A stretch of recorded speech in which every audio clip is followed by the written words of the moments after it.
Wednesday morning, you're hanging out in the break room. Rochester's Classic Rock 96.5 WCMF. How's it going, buddy? Pretty good, buddy. What's going on, female buddy? Doing good, buddy. It is going to be one of those freeze in the morning, sweat in the afternoon kind of days. 48 degrees right now, but it'll be in the low 80s, depending on where you are. Sunny all day long, beautiful. Not a hint of rain. Nice. So if you're leaving the house now, shorts is probably a good idea if that's your option, and then put a hoodie over it. Because there's nothing better than shorts and hoodie weather, unless you're dressing like one of the Brady boys, like you are this morning. What? What is that shirt? What is that shirt? It's a shirt. I'm gonna try. If you'd like to jump in the live stream, the Odyssey app, WCMF.com, YouTube, and Twitch, if you want to check it out. It's a polo shirt. It's a quarter zip polo. That's also short sleeve. That's But also a kind of sweater. a sweater. Yeah. Kind of. It's four things. It's a sweater. It's four, but it's got short sleeves. Yeah. What is the point of that shirt? It's on me. No, it's a shirt. No, it covers up my It's chest. also a zipper polo. Yeah, too, it's not a like quarter button. zip. No, it's not a quarter zip. A quarter Yeah. zip is like a jacket. Yeah. No, a quarter zip sweater. No, Yeah. no. No, I see what you're saying, but I feel like there should be buttons there. Yeah. You know. No, like by definition, it is a quarter zip. Like It's what everybody is wearing in Sicily. I have never. So- That's not true. I've never been to Sicily, but I can assure you, nobody in Sicily is wearing that. It might be the most pointless piece of clothing I've ever seen in my life because it's doing none of the things it's supposed to do. Like Well, that makes it super cool. Well, no, like it's a polo shirt which is designed to keep you, cool, but it's made out of a sweater. And a sweater is supposed to keep you warm, but that's got short sleeves. And you got the button normally on a polo shirt, so you can make yourself, but now it's got a zipper on it, which is completely unnecessary. I'm also wearing a compression T-shirt underneath. Okay, all right. And shorts. You look great. Yeah, I feel good. You're wearing a sweater with shorts. A sweater. Shorts outfit. Okay. It's definitely not something you can wear to the beach and be comfortable. Oh, I'm very I comfortable. think you could wear that to the beach. No, Why not? That seems like a beach outfit for. They make this in terry cloth too. I was thinking about getting that one for the pool. Kimmy, did you ask if they made that in terry I cloth? didn't, No? but Okay. it makes For sense. some loungewear. Yeah, again, not a single person thought, I wonder if they make that abomination of a shirt in terry cloth. But the reason I bring up the beach, Yeah. that's where we're going to start today's show. Well, which one are we closing first this Well, year? we're not closing any beaches. Baloney. But is that why? With they're all this closing- rain we've had. Is that why they're closing the beach? Yeah. Is all the Well, baloney? yeah, some baloney's been showing up.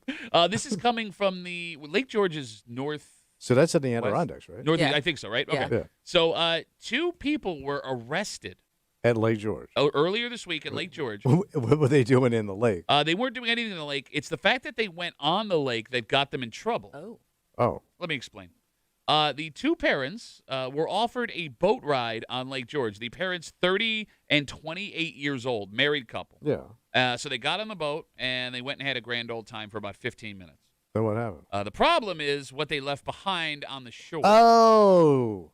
Police say they left their baby on the shore Mommy. to go on a 15-minute Baby boat on ride. shore. Something. Then. Burt Ward. So they forgot the baby on the We dock. talked about this before, right? This has happened before. It has? So is this a different couple? I believe so, yes. All right, so they pull Okay. out. Yes. Baby's on the dock. Yeah, you got it. I think it also happened in Lake George. Did it really? Yes. By the way, Baby on the Dock of the Bay, one of the worst Otis Redding songs of all time. Baby on the dock of the bay, watching my parents sail away. Left my home in Georgia. The baby was alone for 15 minutes. The But baby, so we're talking like a toddler it or just says baby. okay. It says assume, child. All right. The child was about 5 feet from the shore. Okay, so that's dangerous. Yep, according to authorities, it was discovered when it started crying and a passerby heard it on the beach. Yeah, you imagine like you're on a boat and there's just a baby by itself. It's just wailing. Well, but there's two parents that knew that was happening and they Yeah. allowed it to happen. Okay. All right, so here's it sounds like an insane thing for a couple But of it parents to sounds do. like they just screwed up though, right? How do you screw up that bad? Well, I mean, people forget. You don't forget you have a baby. Okay. You Apparently don't. you do. Look, You listen. get so excited about a boat ride. We've seen stories of people like going to work and forgetting Yes. the babies in the back seat, but that's on like a situation where like you don't normally take the baby to school Okay. or to daycare or whatever. Like if you have both parents that are together. It's Yeah. not even like you can be like, oh, I thought you brought the baby. Oh, I thought you Right. brought the baby. There's nothing in the story that says like, oh my God, one of us thought the other one had the baby. Yeah. The only other potential explanation is that these people are not from here.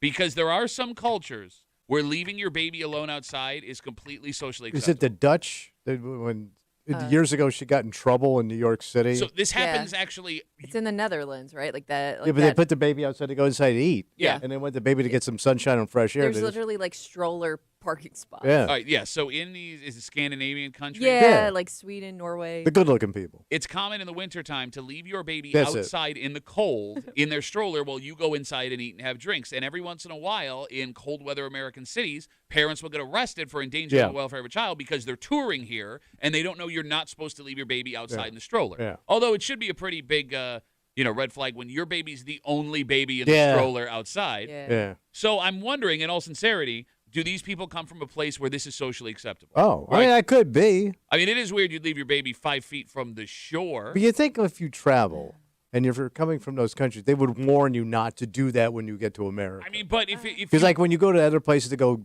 watch out over here, there's pickpockets. Over here, don't leave your baby out because they pick your baby. It says they're from Pennsylvania, but I guess that doesn't mean they couldn't also be from somewhere. Yeah. there you go. Yeah, Okay, all right. from Pennsylvania via Norway. The Netherlands. Well, no, like there are little things like when you go to other countries that I guess you wouldn't think about. But usually they warn you if you've done any research. All right, okay. You're gonna be They that guy? do. All right, I hate travel dick. I hate like the shirt is illustrating what that guy you're being right now. Please Go, go. you're good. Please go on. Please go on. Because I'm a world traveler. I'm in places. I wear shirts of inappropriate material for what it is. That's what that's what Comes in travelers terry do. cloth. Shut up.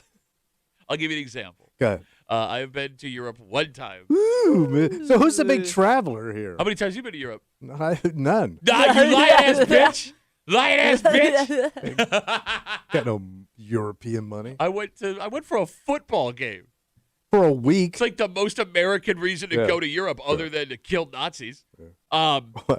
So when we walked into one of the bars in London Yeah. and sat down at a table, the waiter offered my daughters alcohol. Oh. And they were like 12 and Yeah. 11 and 13 at the time. How young can you drink in Europe? So what I discovered is I believe it was 16 you could walk into a bar and have a drink. But if you are with your parents sitting and having dinner, there is no age restriction for alcohol. It is Really? It is completely up to the parents. And this is So like all of Europe is like your Italian uncle's house. yes, if parents now I didn't see kids drinking Yeah. personally. Yeah. But the fact that they like offered it to my kids, I was blown away by Yeah. this. And you talk about like what they warned. Nobody told me about that. Yeah. I mean, I probably should have Googled it, but I guess it never crossed Okay. my mind that my 11-year-old would be offered an alcoholic drink when we sat A down. little white wine before dinner. And we ended up having like a 20-minute conversation with the bartender after we were done eating, where he was talking about like, yeah, really bad. I can't do English accent, but it's like, yeah, it's really bad here because like the rates of alcoholism for kids, like yeah, sure. everyone gets to drink. So to your point, All right. yeah, if it's not something you are accustomed to, Okay. All right. how would you know? All right. 252 WCMF 252-9263. We're talking about these parents happened up west of us, beach. They went on a boat ride and left their baby by the shore, 5 feet from where it was. They The were water. They were gone for 15 minutes, and the baby was discovered crying, screaming by a passerby. Outside of we forgot the baby, Yeah. or we're from Norway. There is no other reasonable explanation Yeah. other than you are the worst parents that ever existed. Mhm. But like you're on vacation. Yeah. Yeah. True. How can you afford vacation and be such bad parents? Because they're not even older parents. Like this isn't even like grandpa. Like Yeah. they're 28 and 30 years old. Yeah. Yeah, you know what that looks like. So how did not one of them? Yeah, because it would be bad enough if, let's say, you ask somebody near you, like, hey, can you keep an eye on my baby? We'll be right back. But you didn't even do that. Yeah, unless they did, and the person was just like, Maybe. okay, All right, bye. But Yeah. also it sounds like they took a boat ride. They didn't take a boat. They were on somebody's boat Yeah, going they- for a ride. It just says they went on a boat ride. Right, which kind of indicates that somebody else was driving that boat. Yeah. So you would think like, hey, you want to grab your baby? Okay. Unless the baby. Yeah, I don't know. I don't know how they were approached. Maybe they didn't know they had Yeah. a baby. Because you're helping them on the boat. Sure, Okay, sure. we got dad, we got mom, kid. What do you want to do with the kid? It could have also been like a business touring boat for 15 minutes. Like, hey, you get a ticket, you go on this little boat ride for a while. Oh, and okay. They just like walked up, stood in line, got a ticket, and they Okay, didn't know do they had a that. baby. No, you're right, because no reasonable person on the boat would be like, hey, Yeah, you're not yeah. gonna take that baby there. got that baby sitting over there by the water. Some of them Yeti babies. They're pretty sturdy. You know, it's funny. We talk about this, me being a parent, Yeah. you now being a grandfather, Kimmy has a dog. And, like, what is appropriate and not appropriate now? But, like, if your parents did something like this with you when you were a kid and it all worked out, you would have no idea. Oh yeah. Like, I guess what I'm saying is we really don't know how bad our parents were at raising us because for the first 5 years of our life, we don't have a memory of it. True. And, like, And things were different back then. They were. I mean, they were slack in a lot of things that are now we know are dangerous. well, Like if here's- you walk to a 1950s house Mhm. and you said an infant lives here, Uh-huh. and here are the knives, and this is where we keep all the cleaning products. Sure. And this is all our plastic bags over here. Yeah. Like it'd be like a million ways to kill that baby. Okay, those little things, I agree with you. However, there are other things where it's like they knew, Yeah. but they didn't want to change the way they Well, lived. true. Like, for example, my dad tells a story. His dad was a big smoker. Yeah. So they would go on family road trips. Yeah. His dad would smoke in the car. They couldn't afford air conditioning in the car. But his dad didn't want other people to know that. Yeah. So he would drive with the windows up. While smoking. Yes, while smoking, so other people thought they had air conditioning. And, like, look, man. So inside of that car had to look like London. Yeah, my daughter at 11 was offered a drink inside. But, Yeah. like, you knew in the 1960s that secondhand smoke was not good for kids. Well, Yeah. yeah, probably. But no, not Especially probably. especially that much. Yes, but Yeah. like he And it continued. closed. he But continued smoking to in the do it. house was big time. And that's just it. Again, Yeah. you knew it was Yeah. bad, but like you justified it because I want to do this. I'm not going to change the way I live my life. True. Which is also kind of the way that if this was the worst case scenario, I look at with these people. 28 years old, 30 years old, still relatively young. Maybe the baby is brand new. They long for their life that they had before the baby showed up. They want to go on a boat ride. I just don't get why you can't take the baby on the boat. Right. Oh, it Yeah. scuffs up the deck. Can't have that.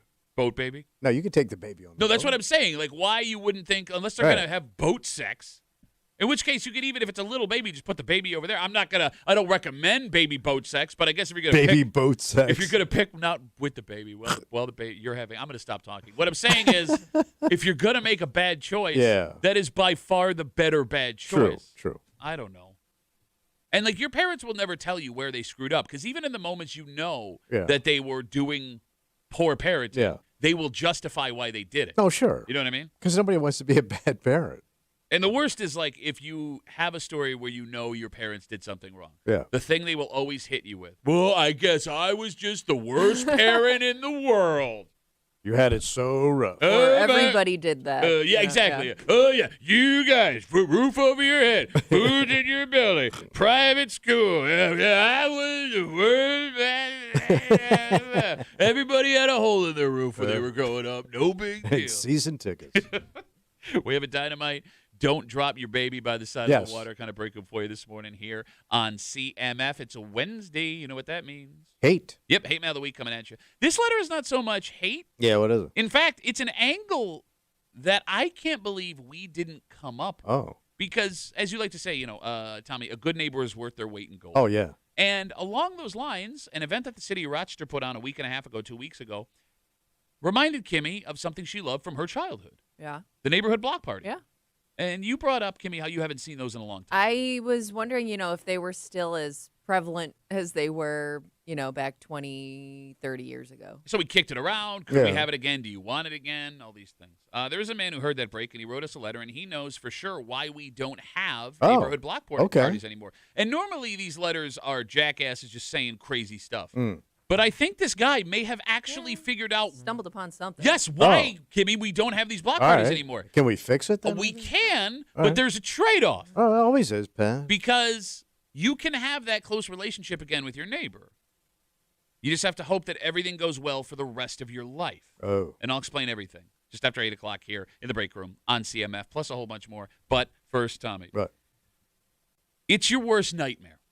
You and I are worst nightmare. And it happened to two men in downtown Rochester Oh. yesterday. Did you see this? Yeah. oh my God, Yeah. oh my God, oh my God. Yeah, I don't know how you go and do that again. We'll get into it next here in the break room. Let's see you,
Oh, my God.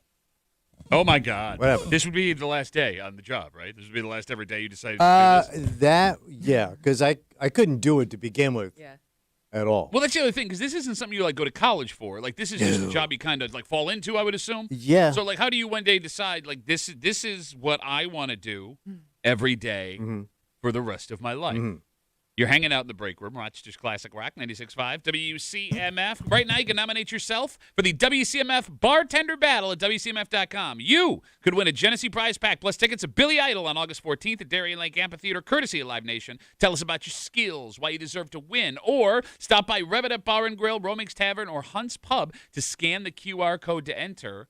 WCMF.com for all the details there. Being a bartender would be a much better job, I believe, than what we have in front of us. There was an incident yesterday around 7 p.m. in downtown Rochester at the old Chase building. Old Chaseroo. A very tall building downtown. Yeah, she's up there. Yeah. So there were workers replacing a window on the building when the rig they were on lost power. Yeah, it's like those, like what the window washers use. It's a window washing rig is what they call it. So the two gentlemen. So it just stopped. Stop. Would not go up, would not go down. They are stuck there. The gentlemen were stranded 22 stories in the air. So that's what, 200-something foot? 220? Isn't it 10 feet a story? Something like that. 200 foot? I bought a house. It was a 2-story. Yeah. Before I bought it, I got 1 story. After I bought it, I got another. Yep. I get no respect is what I'm saying. One building story is 10 to 12 feet. They're over 220 feet in the air. Yeah.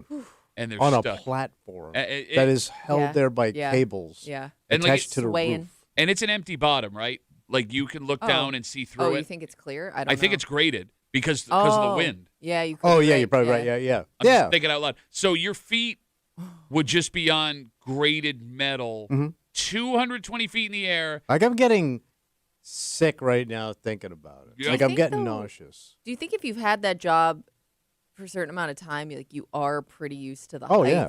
All right, so I think it goes one of two ways. Because you're right, Kimmy. It's possible to get used to this, doing it every day. It's also with every job. Like, there are going to be scary things that happen at every job. Yeah. You do, you know, Makes you, think about it a little differently. Exactly. Like, there have to be times where there are close calls on that gig. Oh, yeah. So, like, if I've had a couple of those close calls and now I'm stranded and there's nowhere I can go, how about something as simple as just having to take a leak? Oh, you had to lower yourself down? Well, yeah, what are you going to do? Go Or off the side? Oh, no, do they have a thing there? 252-WCMF, 252-9263. You think they have a pee bucket Well, they got a on thing. the platform? Why not? That is because, well, first of all, you're outside of people's windows when you do this. Yeah. Second of all, you're on this. you put it in like that. I understand how you pee. No. You're Just done. making that. Are you taking a dump out of your penis? Is that what why you're you doing? It that hurts to noise. pee when you get old, man. Okay. So, you remember on the old show, it was on the 16th floor of the HSBC building. Mm-hmm. And every once in a while, they wash the windows. And you wouldn't know it. And as a joke, they would knock on the window, and everybody would jump out of their skin while we were on the air. But those dudes, it's no big deal to them. It's just I don't know how they do it, but it's just a gig. God bless them. But think man. about construction workers that go up and build these buildings. I can't do that either. I know. No. I don't know how you Nope. do And they it. have a safety harness and stuff, I know, but still, yeah. No, look. All right. Even the rescue of these gentlemen. Yeah, how'd they get them yesterday- down? All right. So the fire department had to be called. While they're 22 stories up in this window washing rig that just lost power, they initially tried a rope rescue, but that didn't work. Okay. So the fire department ended up having to cut through glass on the 22nd floor and pull 'em in? And pull them in. No one was hurt. Everyone is okay. Which sucks because that means they got to go fix another piece of glass. Oh, my God. They lost power again. Yeah. That would have to be your last day on the job for that gig. For me, yeah. Because just climbing over the rig into the building would be pants-poopingly terrifying. Yes. Because you're putting a lot of – look, I understand that the fire department, super professional. Yeah. And they all look great with their shirts off, from what we understand. Yeah. Right? But, you're putting a lot of trust in that firefighter that everything is good to go and nobody has made a mistake when it comes to this rig getting me over the side through that window. Well, Yeah. it's not a rescue. They do all that often. Right? You know what I mean? Well, I mean, that was the second choice of the rescue. Yeah. We're just even going over with a rope to go get those to guys. rappel down. you mean? Down. It's frightening. I can't even speak. All right. What would you rather do? Would you rather be pulled up 80 feet, attached to a firefighter whose life is also at risk, so he's got some skin in the game here, Right. or would you rather be pulled over the platform where there's going to window. be 220 feet of Right. empty underneath you at some point to Into get the- into the building. I think the shorter trip would be from the platform through the window. Okay. Yeah. I'm going to take that one over being cradled by a sky stud all the way to the floor.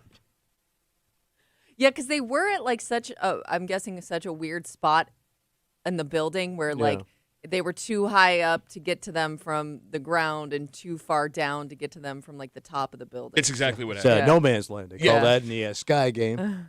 252 WCMF. Two guys on a window washing rig at the old Chase building in downtown Rochester were 22 stories up, replacing a window in the building when the rig that they were on lost power. Couldn't go up, couldn't go down. They were stuck. They had to be rescued by the fire department. I didn't see how long they were stuck up there. That wasn't in the story. I did not either, but I know it was for at least a decent amount of time because I saw the story initially and then I saw later on that they were Had to be finally- hours. Yeah.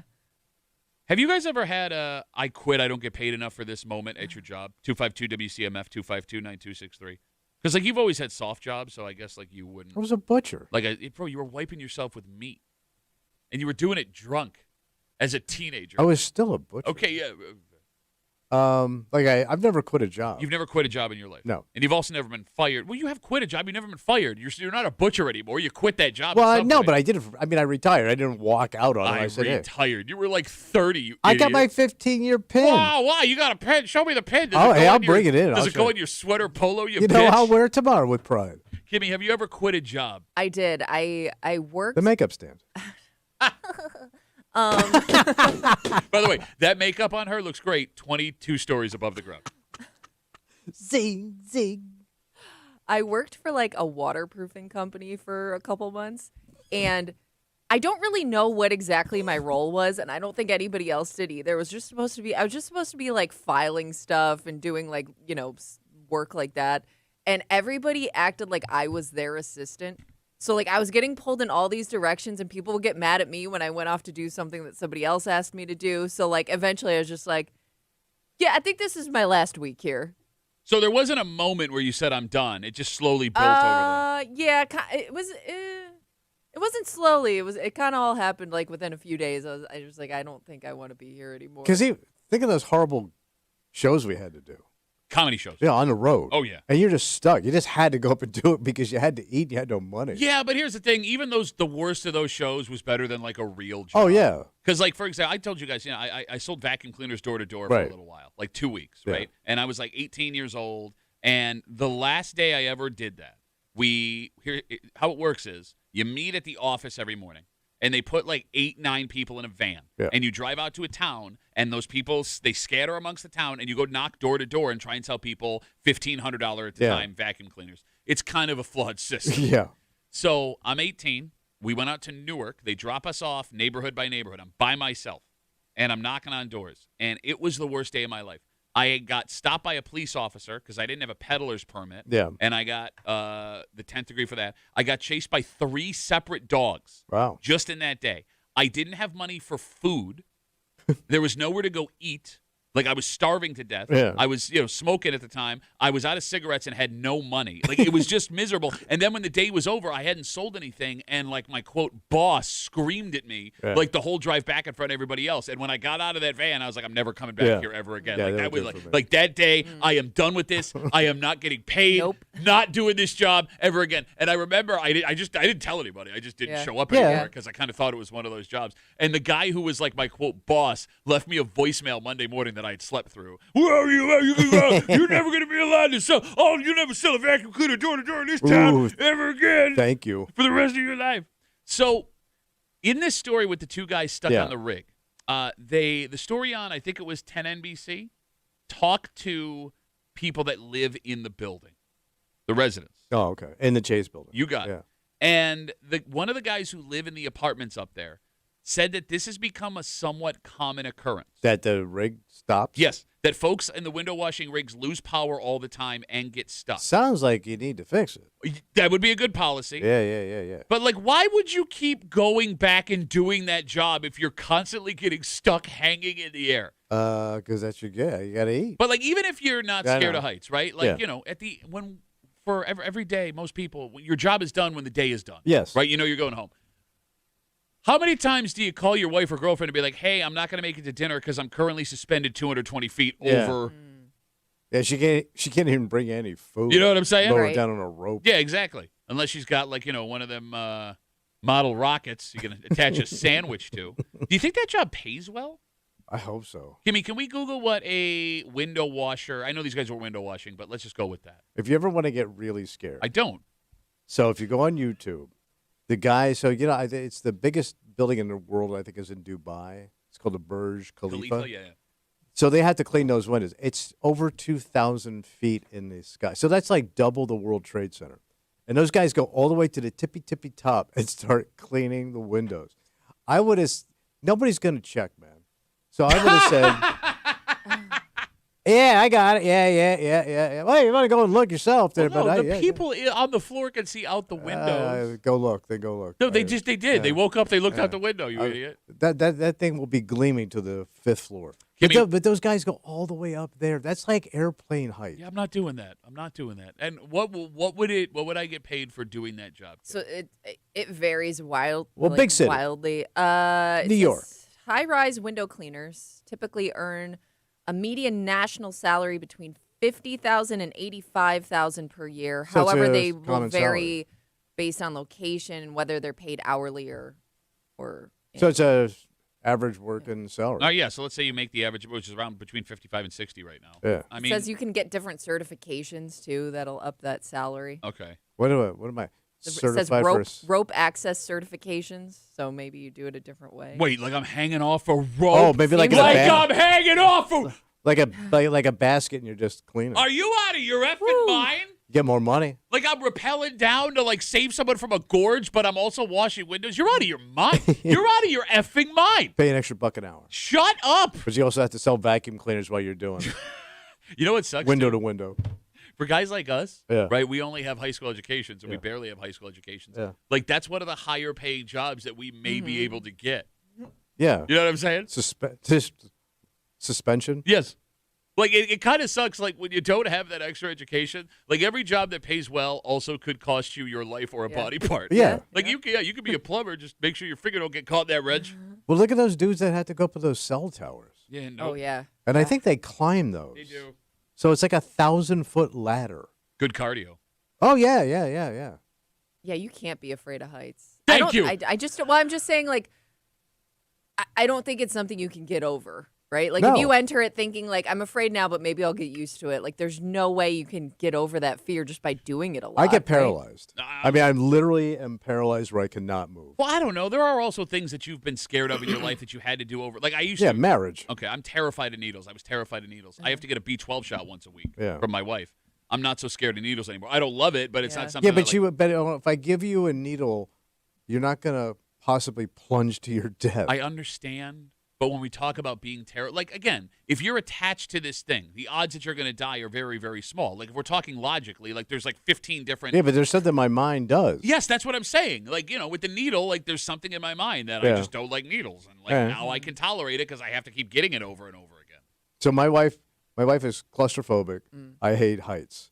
So we got stuck in an elevator. Ooh. And it was one of them Worst of both open worlds. scenic elevators. So we were both having issues for different reasons. I think Barrett Von Butt can wrap it Oh, up with what do the you got? easiest solution.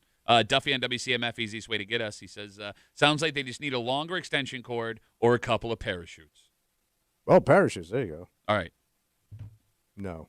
You can be dragged by a sky hunk 150 feet higher to be rescued on a rope, Okay.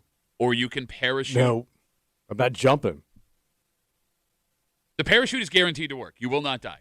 Yeah. I don't. But imagine the initial jump off. No. I couldn't do it. You- I physically couldn't do it. Okay, all right. I would just freeze there. I would just die there. Oh, you My pir- skeletal remains would be there years from now. All right, well, maybe one day you don't have to worry about something like this because you'll have enough money to live whatever way you want to. Oh, without having 1,000 years from now. Okay. There is an idea that is not a new idea, but it is being brought back to life. And it sounds insane, Yeah. but so do half of the things that like billionaires are trying to do right now. Sure. There are 1,000 cities you can move to and start a new life. Okay. All of those cities on land. This one is not. Not on land. No. And It's an interesting idea. And it's a city. It's a city. It's an interesting idea if you don't take a second to think about all of the repercussions if you did this. Because there are going to be people who will pay good money if this happens to do it. I'm just curious if any of you are one of them. Ooh. And we'll tell you all about it next here in the break room on CMF. But first, got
We're not breaking news when we say, housing is expensive. Yeah. And part of the reason housing is expensive is in a lot of communities, even some around here, there's nowhere left to build. Yeah, where you go? You're out of space. Yeah. Right? So you can't create new land, right? They're not making any more of it, buddy. Well, it turns out something you've been pointing and saying in a old-timey voice this whole time is wrong. Really? Because the land they are not building, they're building somewhere else for you to spend the rest of your life. Where will I be? You're hanging out in the break room, Rochester's Classic Rock 96.5.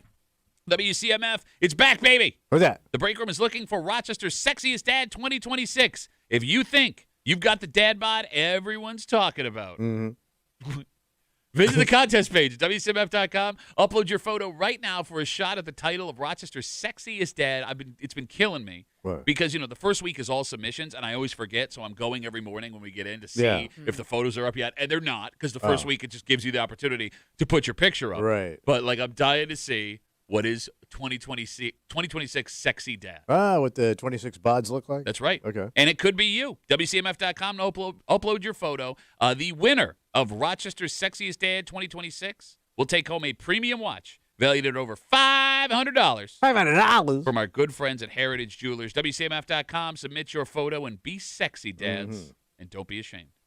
The Freedom Ship is being brought back to life. What is a freedom ship? You are not familiar with the Freedom Ship. I am not. So it is essentially a floating city. But they had to build it. Yes, they will have to build it. So new renderings from a company that we're going to get to in a second All right. details the mega ship. It's a moving ship Okay. that would permanently house 80,000 people. Wait a minute. What boat could hold that many people? This one, the Big Freedom old Ship. boat? Yep, big-ass boat. It would be a mile long. Ooh. It's like the Ark. Yes. So it's not going to be just like it'll be moving around. Yes, It's not it going to will- be in one space. It will be constantly But moving. what do I do on this Yeah. gigantic boat with 80,000? Wait. Whatever you want, I 80 guess.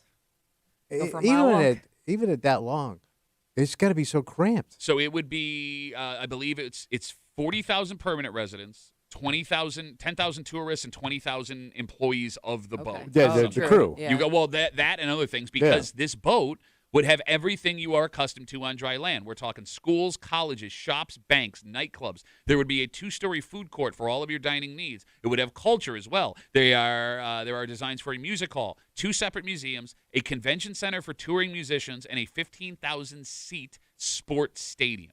Damn. The ship, as we told you, would be a mile long, and it would have They can't even build this thing. it would have a high-speed tram that would travel from end to end to get No people where they kidding. had to go on the boat. It would also be full of green space in an effort to mimic an international city. So when you were walking down the boat, as long as you're not inside where the homes are, there would be trees and grass and things like that. Okay. And the initial idea for this boat was conceived all the way back in the early 1990s, but at the time, the technology to build it far outweighed cost-wise. Okay. If it would be worth it. But Freedom Cruise Lines has now jumped on it. They claim they are going to make this happen, and they say if they were to build it right now, it would cost an estimated $16.6 billion to build. Okay. Building the city, like you said. To give you a little perspective, the current biggest cruise ship in the world, Is that the one they just built? Icon of the Seas Yeah. from Royal Caribbean, that cost around $2 billion. So this would be 8 times the cost of the biggest cruise And probably 5 times long. Right, I was You just said gonna thing's a ask. mile ship. long. It would be a mile long. 252 WCMF, 252-9263. You guys in on this? No. What powers that? Like, how does it move? Good thoughts. I don't know. All right. Probably. They don't You would drop think it. it costs so much just from that ship, a ship of that size, to get from point A to point B. It probably runs on nuke, right? Like the aircraft carriers. I mean, is that what it would take to? I think you could drop a V8 in that son, bitch. Tell you what. Yeah, I don't know how they would power it. It doesn't say in the story. But I mean, it's also, just- it would suck. Why? I guess because, you think of a nice cruise ship, like a fancy one. Yeah. But this is you're just like cattle. No, I mean, this is fancy. I'm looking at renderings of it right now. It All right. looks very, very nice. Like if you were gonna buy a condo or something on this, it would But- be very wealthy. But they can't even dock it anywhere. Like, how do you, let's say it's going to move around the world, I Yes. guess? Yeah. So, and you're going to be working, like you live there. So Well- I guess you'd had the ability to work Yeah. by satellite.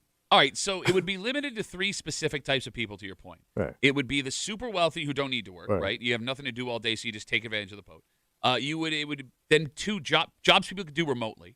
So I can have a job while I That's live what I'm saying, in the yeah. ocean. Yes. Or you can have a job on the boat. And that's it. 3. Yeah, 3 would be people working on the boat. Like retail, all that stuff. And I would argue the people working on the boat would have it the hardest. Oh, yeah. Because not only are you living on a boat that isn't luxury for you, Right. you would never be able to get away from your job. Right. And you're going to be in like some cruise quarter, which is probably going to suck with no windows. It's got to be better than that if you're spending literally your entire life on that boat. I don't know. Right? Like, I mean, like you said, you do get, as opposed to like a regular cruise ship, you're getting like green space, you're getting like places to walk around, so it doesn't feel so, secluded.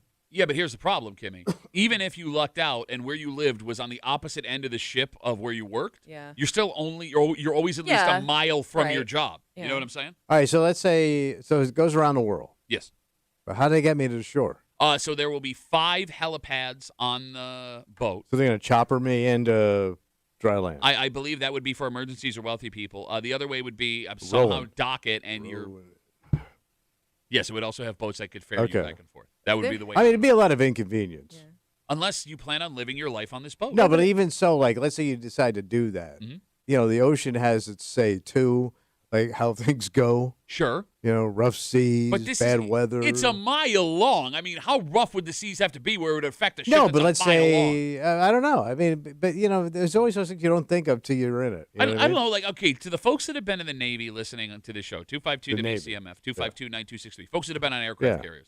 Like, do you feel the ocean on the aircraft carrier, or is it so big that it's a Or have they ever been in, like, a storm? Exactly. Because I always assumed, like, those ships specifically were so big and so heavy that it just... You forget you're on a ship. Yeah, it cut through everything. Well, I guess you could outrun. You can move away from the storm, too, if you're in the ocean. You got that going for you. Yeah. We'll go over here for a while. If there's an older set on this boat, like you said, like maybe, wealthier retirees Oh, this that place just going want to to be packed travel, full of grays. wouldn't you be worried, like, to your point, like emergency situations, just health-wise, like people are going to die on that boat. Oh, yeah, people die on cruise ships. Yeah, I guess. But I bet you they have a hospital in there. You would have... I can't... Because you got to have a jail. You got to have cops. Yeah. Oh, yeah. I mean, I can't imagine you're going to have 2 museums, a sports stadium, and no hospital. How do you vote? Like, do you vote? Is there like a mayor of the? I know you have a captain of the ship, but is there like a mayor, a town council? It's a good question. Because you got schools, and all that other stuff, and colleges. I mean, if it's privately owned, you wouldn't have to do that, right? Like the company that owns the boat can make all the rules, much like Disney does for their properties down in Florida. Oh, okay. Right? All right. I don't know if they have elected officials in like the Reedy Creek. Disney owns a city on their property called Reedy Creek, and I don't know if they have like elections or like the ghost of Walt Disney's like, this is how we do. I don't think you want that. Kind of looks like it. I guess you could do like if somebody dies, you could burial at sea. There you go. Oh man, fire them out a cannon. Was that what it would sound like? Yeah. 252 WCMF. We are talking about the Freedom Ship. This was an idea back in the early 1990s. It's essentially a floating city, a mile long that would include everything you ever need: schools, colleges, shops, banks, nightclubs, 2-story food court, music hall, 2 museums, convention center for touring musicians, a 15,000-seat sports stadium. At the time when they conceived this idea, the cost to build it versus what it would cost to put people on it didn't work out. Yeah. However, now Freedom Cruise Line says this can work. The technology exists. It would cost $16.16 billion to build, which would be by far the most expensive cruise ship ever built. It'd be the largest structure ever built. However, they believe that they can make money if they do this. Now, there is no date to start construction, and this still could just be a pie-in-the-sky Yeah, idea. sounds like it, but yeah. However, I What? want you to keep in mind, right, with the pie-in-the-sky idea, we currently have 3 separate billionaires that have their own space programs. Yes, we do. You understand what I'm Yeah. saying, right? Mhm. If somebody thinks this is the future, it will get built. Oh yeah, I mean somebody would try it anyway. That's what I mean. Like, I agree with you. Like 10 years ago, you see this and go, this is the stupidest idea ever. It's never going to happen. But we're also now building things to colonize the moon. All right. So the idea of a floating mile-long city that people pay to live on, I don't think is all that out of the question. Okay, it may happen. Huh? Jeff Bezos. Jesse writes us on Instagram. Duffy on WCMF, easiest way to get us. He says, this is a floating horror story. You'll never live at a window cabin. The food has to constantly get shipped. Sickness would run rampant. Hard pass. That is what I yeah. was thinking. Like, I mean, we've heard a lot about viruses circulating on Yeah. cruise You just had ships. one. Good call. Yeah. I don't want to know. I mean, you're going to affect a lot of people on a mile-long cruise ship. Yeah, you're right. George writes us on Instagram. Duffy on WCMF. He says, repping the Navy nerds, that's a ship, not a boat. Shut up, nerd. Everyone knows what we're talking about. George. We should go on the boat right now so you can't write us on Instagram. How long are you obligated? If you are on the ship, like, is it one of those things where you can stay as long as you want? Is there like a full tour you're doing? Well, it sounds like you're a resident. So the Right. way the article is written is there will be 40,000 permanent residents, something like that, 10,000 so you're spaces just for living vacation. there for as long as you want. Yeah, and again, it says in the story the ship would be constantly moving, so you wouldn't be taking trips to specific places unless, Yeah. It's got to stop in different ports, Well, I yeah, guess, to yeah, see things. unless you're going to have all of your food shipped to the boat. I mean, it's Well, that's how the cruise ships do. When they pull into port, they load the food in. Well, no, I'm saying like a cruise ship. You're not. It wouldn't make financial sense to ship all the food via helicopter. No, but they probably have a supply ship like the Navy does. There's one ship on when you see a bunch of boats, there's one guy he's got all the canned food. Oh, he's got a canned food in there? Yeah, so you have a supply ship. Why don't you talk to George? Technically, I got a supply ship. Pull it up and get your ham. Christopher writes us on Instagram, going back to the Navy nerds. He says, I was stationed on the USS Abraham Lincoln. Well, that's a big old battle wagon. It's an aircraft carrier, son. He said, you can definitely feel the waves if they're big enough. Most of the time, you can't feel anything, though. All right, Christopher, with that seawater in your veins, which the doctors are working on right now, would you want to live on a ship like this? Because I would have thought you would have been all in on this. You're Mr. Boats. Yeah, but this is like cramped, big-ass boat. You know what I mean? I mean, No, bro. you know what it is? He thinks he's too good for cruises. Oh, is that what it is? I didn't say that. You do think you're too good for You do. cruises, though. What kind of? Well, I don't like being I'm not a herded cruise person. I don't want to be herded around. You'd live on. It's your I don't home. want It's your to share home. things. It's your home. It would be your home. Yeah, I think it would get old. Okay. Like a cruise would be fun, go to a fun place. But this is like every day. Yeah, I think it would get old. For the rest of your life. And I would guess that if you're going to buy like a condo on this thing, it's going to be so expensive, you're not going anywhere else for the rest of your life. Yeah, you're stuck on this boat. Yeah. 252 WCMF, our resident cruise expert. Who's that? Teddy's on CMF. Hey, Oh, Teddy. yeah. How are you, buddy? Good morning. Hey, I have a question for you. Do you know how tall this ship is? I do not know how tall it is, Teddy, but it looks big and tall. It's up there.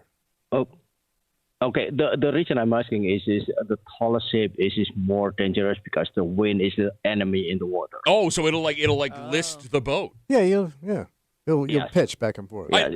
Now, Teddy, just to catch Well, up our listeners go who ahead. don't know, you worked on a cruise ship for a very long time. Like that was your job, living and working on 10 the years. ship. 10 years. Yes, I did. Okay. Yes. All right. With your experience you had there, is this something you would be interested in if it happened tomorrow? No, I'm not because especially today with all the wind and everything. Because here what my experience now was. I was cruising from from Japan to Hawaii was 11 days. The water is like a glass. It's nothing happened. So we stopped in Hawaii for 2 days. And then from Hawaii to Los Angeles usually take 4 days, take 6 days. Everybody on the ship, 95% people was seasick. Even the captain. Oh, Pat was doing his seasick set? at that time. I'm sorry, what did you say, Tommy? Exact. That was the exact response for any joke he ever does. Sorry, what? Huh? What? Huh? Keep it going for Pat. All right, so Teddy, you're saying it would be Yeah. impossible to not get seasick at some point living on this boat. Well, like again, I mean, the wind and then the water is just very unpredictable. Okay. All right, so Teddy's out. They don't even have Teddy. So No, Teddy's out. Teddy's See, done. he's angry today, my friend. I'm out. Bye, guys. Bye, Teddy. Have a good rest of the day. I love he cut himself All right, off. bye, guys. I'm finished. I'm done whatever. with Like, my what's the cruise long? talk. How much have you ever spent on a boat? 2 hours? No, wait. I went on a cruise for 3 days. Yeah, I mean, it gets kind of, you're kind of in there. Look, I don't know. Like a tube. Look, I don't think I'll ever go on a cruise again. But I didn't hate my cruising experience. Yeah, but it's fun because you're just Oh no, there. I was working. I've gone on 2 cruises actually. I was doing comedy on one, and then I went on a Bill's cruise another. Oh, So all right. I take it back. And I crushed, by the way. Yeah. I killed it. Everyone's like, "Oh my god, we don't want to get off the boat. He's so funny." Let's Oh, it was one of those cruises. That's where they came up with the idea for the Freedom Ship. Pat Duffy's so funny. We all want to live here and watch him every night. By the way, Christopher, the navalman who told us Oh. about, he said he will never go on a ship again ever. He's done with ships. Well, those military ships are cramped, man. They're not built for comfort. Yeah, I mean, that's- when you look at it as work, it's probably it's not like a vacation for you. But you get to wear those cool white pants. Oh yeah, the bell bottom. All right, let's take a break. All right. You're not going to like what we're about to talk about Oh, because you have a serious problem with the idea that kids are living at home longer than ever right now. yeah, that delayed adulthood. Okay, you keep calling it delayed adulthood. Well, that's what they called it. I no, called no, it a fancy word like that. What it's actually called is the economy sucks and they can't afford to move out of the goddamn Okay. house. All right. Okay. But it turns out the idea of finally hitting that finish line and your kid getting out of the house doesn't necessarily mean it's over because we have a shocking number in front of us. And how is it not over when they leave? I'm going to tell you, Tommy, because I always say you're never done being a parent.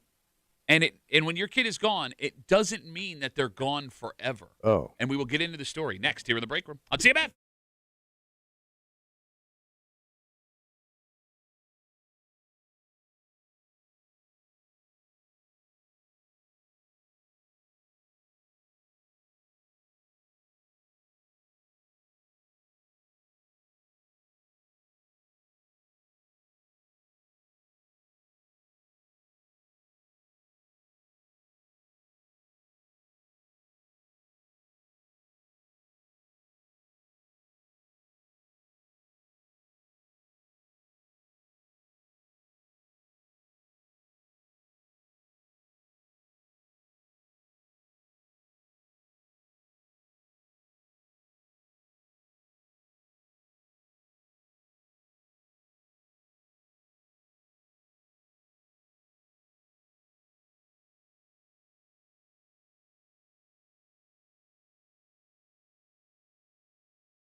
you sit here and you bitch about people in their 20s and 30s that are still living in their parents' house. Why wouldn't everybody? No. Nobody wants these punk ass adults hanging.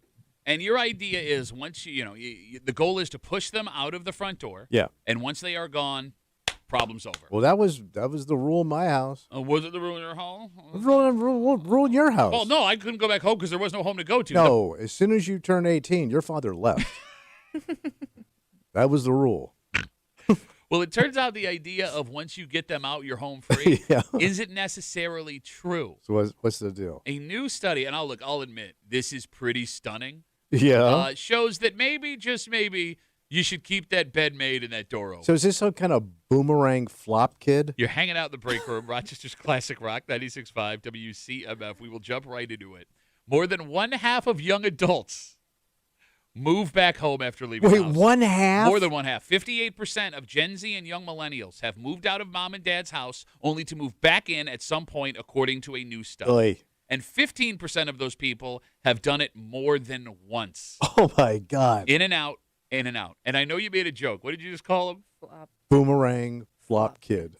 It has coined a new term, What? the boomerang Hey. generation. Oh. Look at me. Yeah, but there's no flop there, idiot. You obviously flop. Look at this dick. Look at me, everybody. I have a microphone. Your kid flop. Worst country act of all time. What's that, Kid Flop? Kid flop. It was one of my favorite Steely Dan albums. So, again, just so everyone understands where we're at, in this new study, Yeah. almost 60% of Gen Z and young millennials have moved out of mom and dad's house only to move back in at some point full time.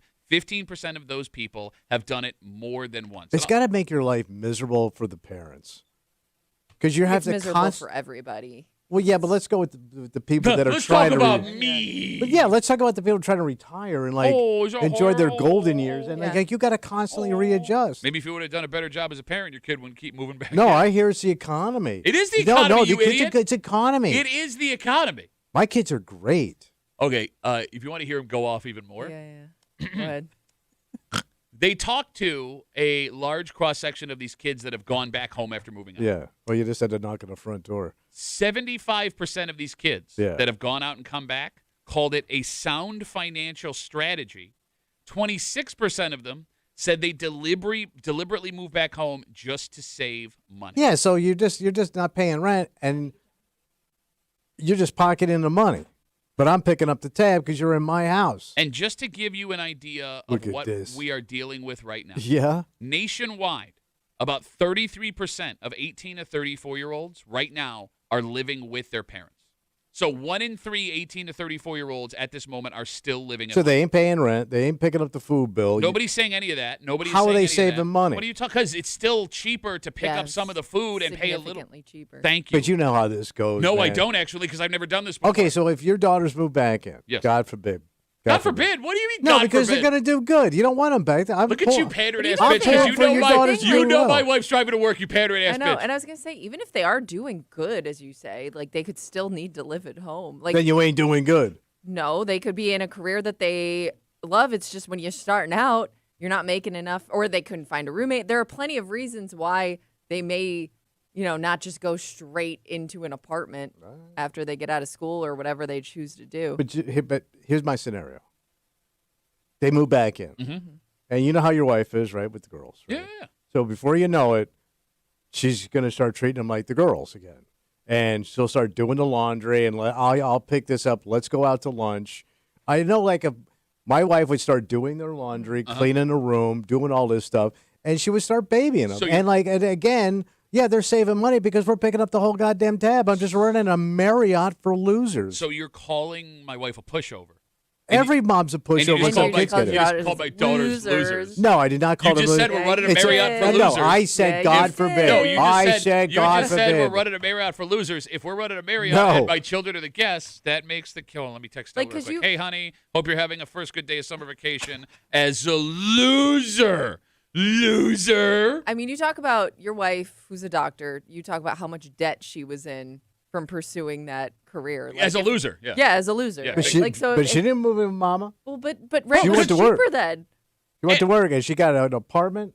She found some sorry-ass kid She was took in. Bro, first of all, she was taking in stray comics. she couldn't go home in residency because her mother lived in Delaware and the residency was at the U So of R. she had to do. No, you idiot. Let me tell you a story. We were so broke How? when we first got together. Yeah. The worst fight we have ever had in our relationship. We had a $10 roll of quarters when she was pregnant in residency. Yeah. Right? We were going to go to McDonald's and get something to eat. We lost the roll of quarters somewhere in her apartment. It's the worst fight we've ever had. Over a $10 roll of quarters. So, yeah, man, it wasn't good. And if her mother lived in the area, she would have moved home. But she didn't. As a loser. She made it worse. She would have been a loser. All right, 252-WCMF, 252-9263. You obviously have a problem with these kids moving back home. Because it's not fun. But I don't think it's something that they thought was going to happen either. I because get I'm it. guessing, like you said, initially they move out. Maybe they found a good roommate situation. What?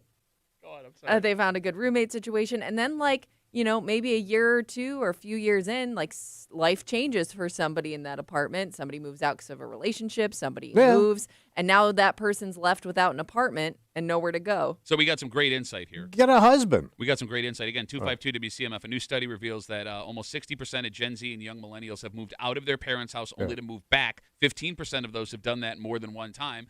You said that if you allow your kids to move back in after they moved out, you are running a Marriott for losers. That was your quote. My daughter, Claire, my youngest, she's headed into school right now. She's not listening to this. Yeah, she's got her last finals of the day. She's got to get her update, in the world. My wife must be driving, so she's texting for my wife. I don't want to hear this. Claire writes the show. Mommy says she lived with Grandma for the entire year of her internship, which I guess means that my mother-in-law was running a Marriott for losers. Wait, who is and my wife? My wife during her internship lived with her mother. I thought she said she lived with you. No, that was during a residency. But internship, she would still have already well, moved out of the internship, house. you're not making any money. You're an intern. Yeah, that's the argument Kimmy just made, Yes, you dumbass. yes. But once you start collecting a check, I think she was collecting a check in internship. Look, I guess the bottom line is What's what that? we have discovered, according to your calculations, is that my wife is a loser. And my mother-in-law was running a Marriott for losers in which my wife was the only guest as a loser. I don't know what you're talking about. I don't know what goes on in your house. What is happening? It wasn't my house. It was my mother-in-law's. The Marriott for losers. What is happening here makes perfect sense. What's that? All right, look. You don't know anything when you're a kid. And I will Well, yeah, that's what you're learning. Okay. You're coming up. When you are ready to move out of the house, Yeah. you don't know how much cash it takes to make it. You think you can get out there and do it on gumption and spirit, but the reality is life is effing expensive. Very hard. And frankly, I'm surprised that this number of kids that move out and move back home isn't 80%. But it's like the Great Depression, man. It ain't that bad. Bro, how would you know? How would you know living in your wife's house in the most affluent suburb in Rochester? I don't. It's beautiful. No, I love idiots like People you. shopping and oh, buying. economy pretty good. When I walk through Pittsburgh, it looks like there's a decent amount of money, you jackass. Everybody's spending over here, spending over there. Saying you on should... your little electric bicycles. Saying that you should absolutely never accept your children home is counterproductive to what you, Tommy, want as a parent. Because if you are looking to get your kid out of the house, Yeah. and they're aware it's a one-way street, that once they leave, they can never come back, I would think, Kimmy, less kids are going to take the chance to go out and try and do it. Because if they know once I'm gone, I can't come back. But then you just got to right, shove them out. Well, no, but you can't. How can you? You got to put a boot in their butt. Put a boot in their ass. It's the American way. Try that in a small town. You got to do that. You got to Toby Keith their ass. May he rest in peace. 252 WCMF 252-9263. Let's talk to Craig. Hey, Craig, how are you, buddy? Hey, good morning, fellas. How are you? I'm pretty disappointed in Tommy. I know you're 67, but man, your brain still got to be moving. Pat just basically admitted that the only reason he's with his wife was because she was stuck with him. She had nowhere else to go. Her mother lived down in D.C. Delaware. or Delaware. Well, no, I mean, I moved into her place. So actually, Oh. yeah. So joke's on she you, could've Craig. just kicked It your ass was. to the curb. What's that? She could have just kicked your ass to the curb then. She could have. Went and got McDonald's herself. But I'm a catch, Craig. What can I say? I'm a catch, buddy. She could have got a lot more Have a good McDonald's day, for guys. that $10 without Pat.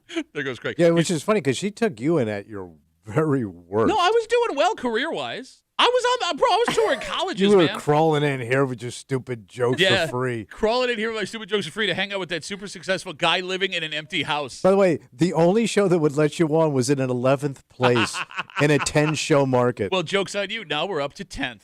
You're welcome. Because Wheeze is gone.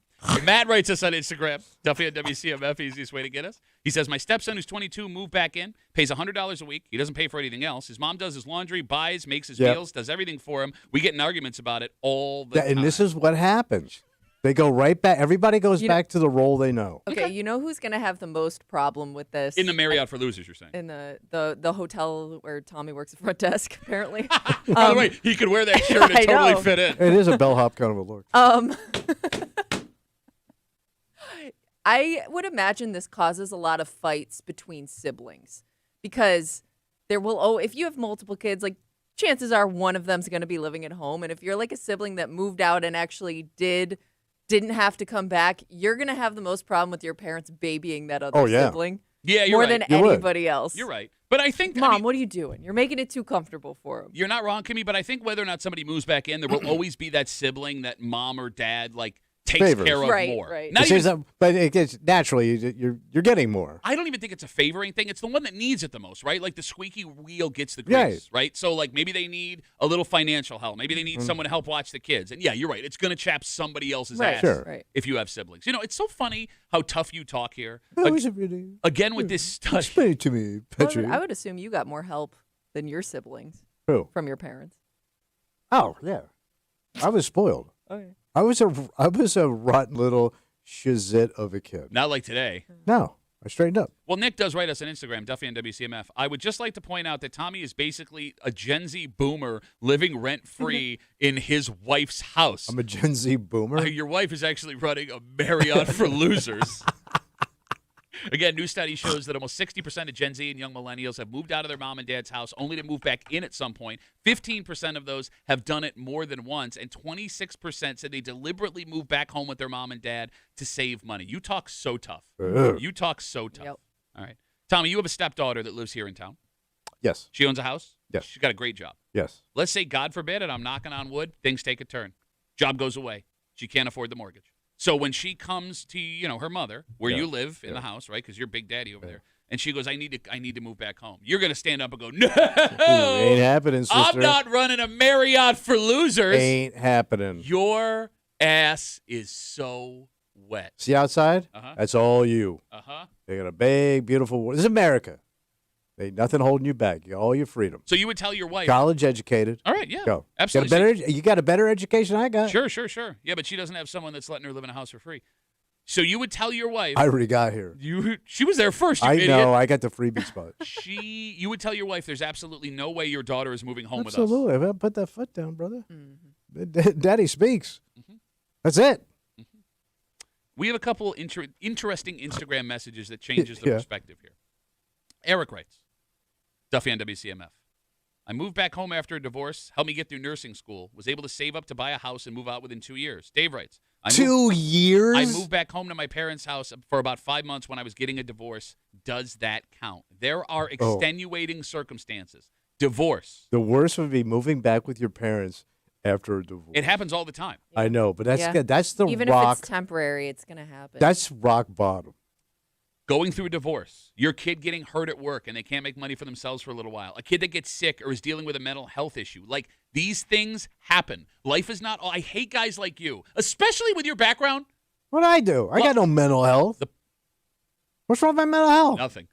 Life is not a straight line, right? Like, there are times you have to take a step back to take 3 steps forward. You got to move around. You got to be fluid. If man. there is proof of that, it's your wonky-ass backwards life. Wonky. I'm going to work at a TV station. I'm going to be a butcher forever. I'm going to tell my jokes in Florida. Oh, now I'm on the radio, and there's no one else out to do it. What accent is that? So it's you, because you suck. It's the accent you pick up when you're working as a bellhop at the Marriott for losers.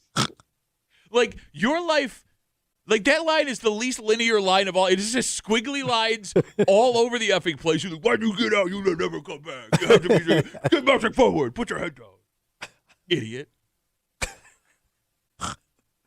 Okay, I'm going to say one more thing that I think is going to set Tommy off even more. All right, so, Kimmy, you remember last week when you were asking if in-law apartments still exist? Oh, yeah. Yep. Yeah, are people building homes to, house other family members? And if you've never heard of these before, they're full homes with tiny homes attached to it. Yeah. But like an efficiency separate, attached to the house for the in-laws. But it's got a separate entrance. Yeah. All right.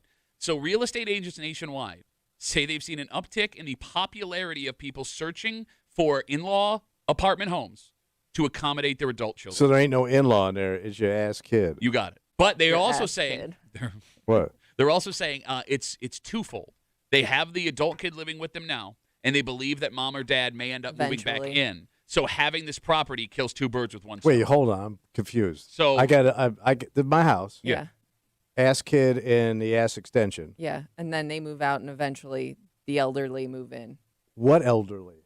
Your Me? Your parents. Your parents. My Your- parents? It's like the it would s- be your parents or the your same- This in-laws. is the worst extension of a house because then you're always on the hook for It'll some. always be occupied. I either got ass kid or dying dad on my back. This is like the worst. Look, people between 45 and 65 right now are living what's called the sandwich generation. It sucks. Where they are aware they have to help their kids out. You're getting Yeah. bled. And they're also yes, but You're it's getting by the financially way, bled. half of this is your fault, stupid bitch. You guys didn't save for retirement. Happy days are here again. Well, check me out. I'm down in the villages. Oh no, I ran out of money. We blew all our money at Blockbuster. Okay. He who lives pays, right? Yes. Go sleep out in the street. Kill me now. Go, please let me. We'll drag you out back and throw you in the dumpster at the Marriott for losers. There is a story coming out of Rochester's public market that is absolutely insane. But you love this joint. I do love the You and Kimmy, you lived there practically. Well, Kimmy was there buying was just there flowers over the weekend. Yeah, flower weekend. to get my flower pots. This video at the public market was so nuts, people thought it was fake. Oh. But it turns out this video that went viral is real. Is everything all right? Everything is okay. Nobody was ever in any danger. Oh. But it's what someone was selling at the public market. And it turns out, Shocked some people. Kimmy, I've never seen it. this isn't against the law. Guess So you not. can sell it. Yeah. Wait till you hear, bro. All right. Next, here in the break room. WCMF.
This story is so nuts that when this video went viral from downtown over the weekend, nobody believed it was real. But this is all legal and above board. Well, so that's just it. Nobody knew for sure, and it seems, however, that it is. Although, if you saw this in person, it would knock you on your ass. Oh. Because we don't see these things around here, and everybody assumed this was illegal to own, have, sell. What the hell are they selling? You're hanging out in the break room, Rochester's Classic Rock 96.5 WCMF. If you were on TikTok over the weekend, you may have seen a video that went viral immediately. Yeah.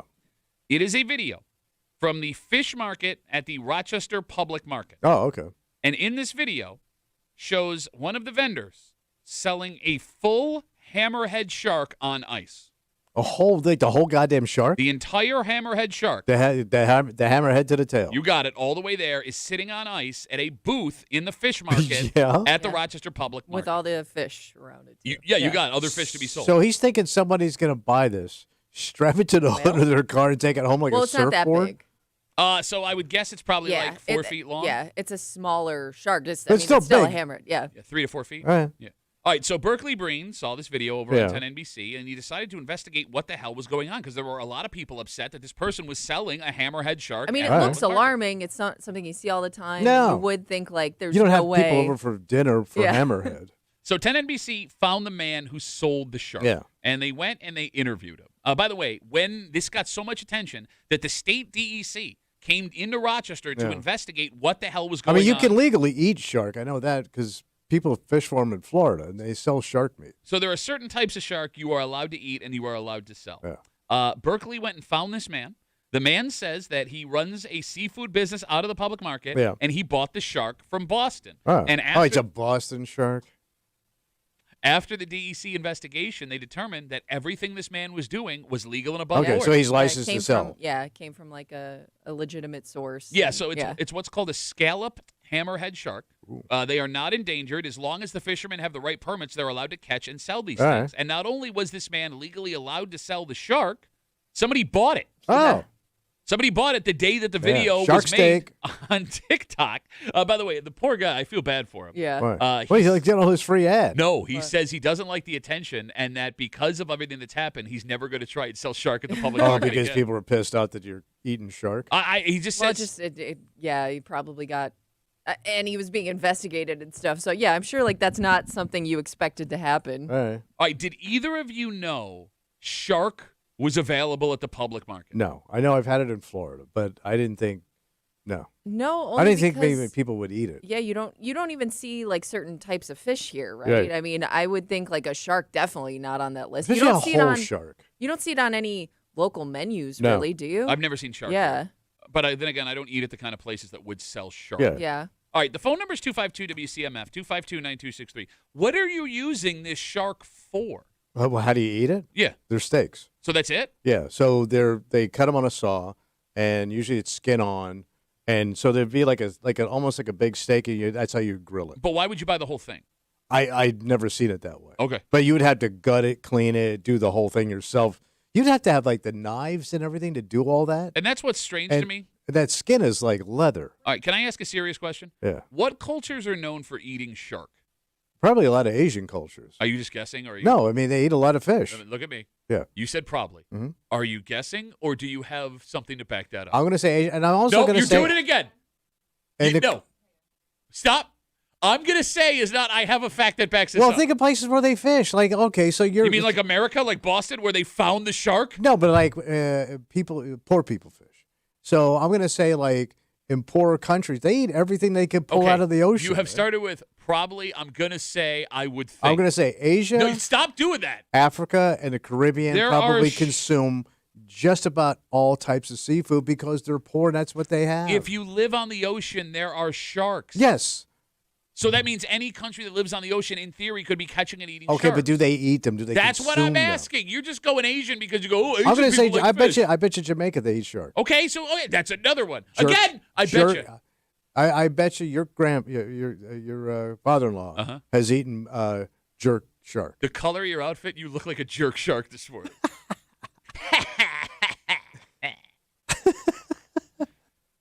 252 WCMF. Okay. Are there American shark recipes? Like, are there people sitting here listening to our show that know how to prepare a shark? I've only had it on a I grill. just want to point out in the Caribbean, you can eat shark, but it's uncommon and subject to strict fishing I regulations. told you. Okay, all right. No, but to your point, the weird thing about this whole shark being available, to buy the shark at the public market, you would really have to know what you're doing. You got it, yes. Yeah. Because I would guess that And because this... you're not, I'm guessing you're stumbling onto this. Like, this isn't something you went seeking. Like, you probably saw it and thought, like, I could use a shark. I could use Yeah. this. But, like, right? okay, you'd have to know what you're doing. Yeah. It would probably be really expensive, right? You don't come across a hammerhead shark at the public market every day. Yeah. You'd have to know how to clean it, to your point. You would have to have all the right tools to do it. You would have to know how to use all the valuable parts. You would also have to have the spices and cooking equipment to make it the right way if you're going to invest that kind of money. Sure. Like, how many people, period, in the greater Rochester area have everything from the tools to the know-how? Somebody I would definitely, say 0. Somebody definitely saw this and thought, yeah, I'm going to throw this on the grill later. Like the whole shark? Oh, yeah, I'm Stuffed going to impress. shark, I'm going to delicious. impress some people. I'm throwing this on the grill. Stuffed shark on a Blackstone. Like, I doubt the person that bought it actually knew what they were doing. I'm dying to know what it cost. Like, what did this Oh, person yeah. invest in? No, you had to know what you were doing. You're not just buying a whole shark willy-nilly. All right. No? Am I wrong? Would you buy a whole shark? No. Okay. I can't imagine showing up at the house with that. First of all, it stinks. You got to get rid of it pretty quick. You can't, like, where are you putting it? I don't know. That's Like, what, you don't have a refrigerator for it, right? So you got to, like, take it home well, I and don't start know. cleaning it. Could have been one of those Italian families with the Graggio fridge. Oh, okay. But would you hang it up in there? Yeah, it's a Sharkio. Sharkio. 252 WCMF, 252-9263. A video that went viral on TikTok over the weekend from the Rochester Public Market showed a hammerhead shark, full head, fin, tail, all that stuff, on ice inside the fish market, at the market there.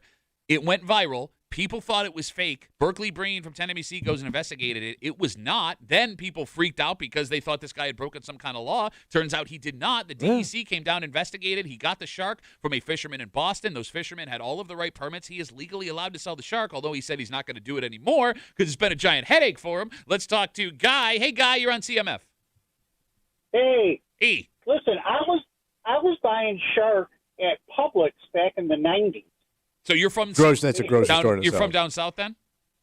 No, I'm from here, but I went to college down in Florida, Okay. and they were selling shark in the right at the Seafood part. at Publix. Okay, but did they sell you the whole shark or just like shark fillets? No, just shark fillets. Okay. But I follow a couple guys on YouTube that fish down in the Florida area. Oh, so you're Tommy. Sharks are rampant down there. They want to open up a shark, I guess, a shark season. And, I mean, it's crazy down there, the amount of sharks. There are way more sharks than, it's just driving the commercial fishing industry crazy with them. All right, Guy, no, I get what you're saying. I'm not saying you shouldn't eat a shark. I guess what I'm saying is tell me you wouldn't be shocked if you walked into the public market in Rochester, New York, and there's a shark Full-on looking you shark. right in the face. I would just see it as a specialty. Okay. Okay, yeah, I mean, it's really, really good. You grill it, I like shark myself, and if I know they're going to sell it at the market, I'll go get some. He's in. Big shark gay. He's in. He's ready to go. Yay, thanks for the call, buddy. Have a good rest of the day. There goes shark A gay. guy to and your a point, shark. when you're getting it like that, though, it's not already cut up. You do have. It's got to be such a You have to clean niche it. person buying that knows what they're doing. All right, we have people with more information Okay. Kenny, than we had. All right. Duffy on WCMF, easiest way to get us on Instagram. Tommy says only Asians eat sharks. Nancy says that's incorrect. She says Iceland does fermented shark. What does that mean? Well, it would be Like it's in booze? fermented. No, well, I no, don't you know. can I don't know what ferment. Well, fermented. alcohol comes from the fermentation process, but you can. Oh, it doesn't really? You're an alcoholic. You should know that. I'm an alcoholic. I'm not a scientist. Georgie writes us on Instagram. Maybe somebody bought it just for the taxidermy and not to eat it. Are they going to say they caught it and stuff it and put it in their over their fireplace? It would be pretty badass to have a hammerhead shark over Yeah, the fireplace. wouldn't sure. it? Let's talk to Barber. He's on CMF. Hey, Barber, how are you, buddy? Morning, guys. Tommy is right. In Asian cultures, shark fin soup is considered an aphrodisiac, so they do consume it that way. Also, they use shark meat to make imitation scallops. So sometimes when you go to a restaurant, you think you're getting real scallops, you're getting the knockoff. Okay, wait. So it's less expensive to catch a shark and make it scallops than it is to catch actual scallops? Well, you don't catch scallops. They're like like they're in a shell. They're clams. You got to dive for them and get them. So when you dive them, catch when you dive and get them, what would you call that? A diver? Catching them, maybe? Well, you harvest them. You're not catching them. Shut up, you You dick. knew that was coming. Shut up. Walked right into that one. What? I walked into what? It's the same guy. You guys No. understood what I meant. No. No. You can tell you're getting imitation scallops when you get a plate full, and they're all exactly the same. They're cut too perfect. They're not. When you get real scallops, they're all different sizes. They're a little lopsided. There's just ways to tell, but they use shark meat as imitation scallops. So I'm eating shark? Yeah, so you've enjoyed it this whole time. But you Interesting. probably don't eat scallops. Well, no, I like scallops. I'll eat You scallops. do? Yeah. All right. Yeah. Barbara, thanks for the call, buddy. The bacon. The bacon they wrap it in is probably real pig, though. Well, how do they catch the pig, though?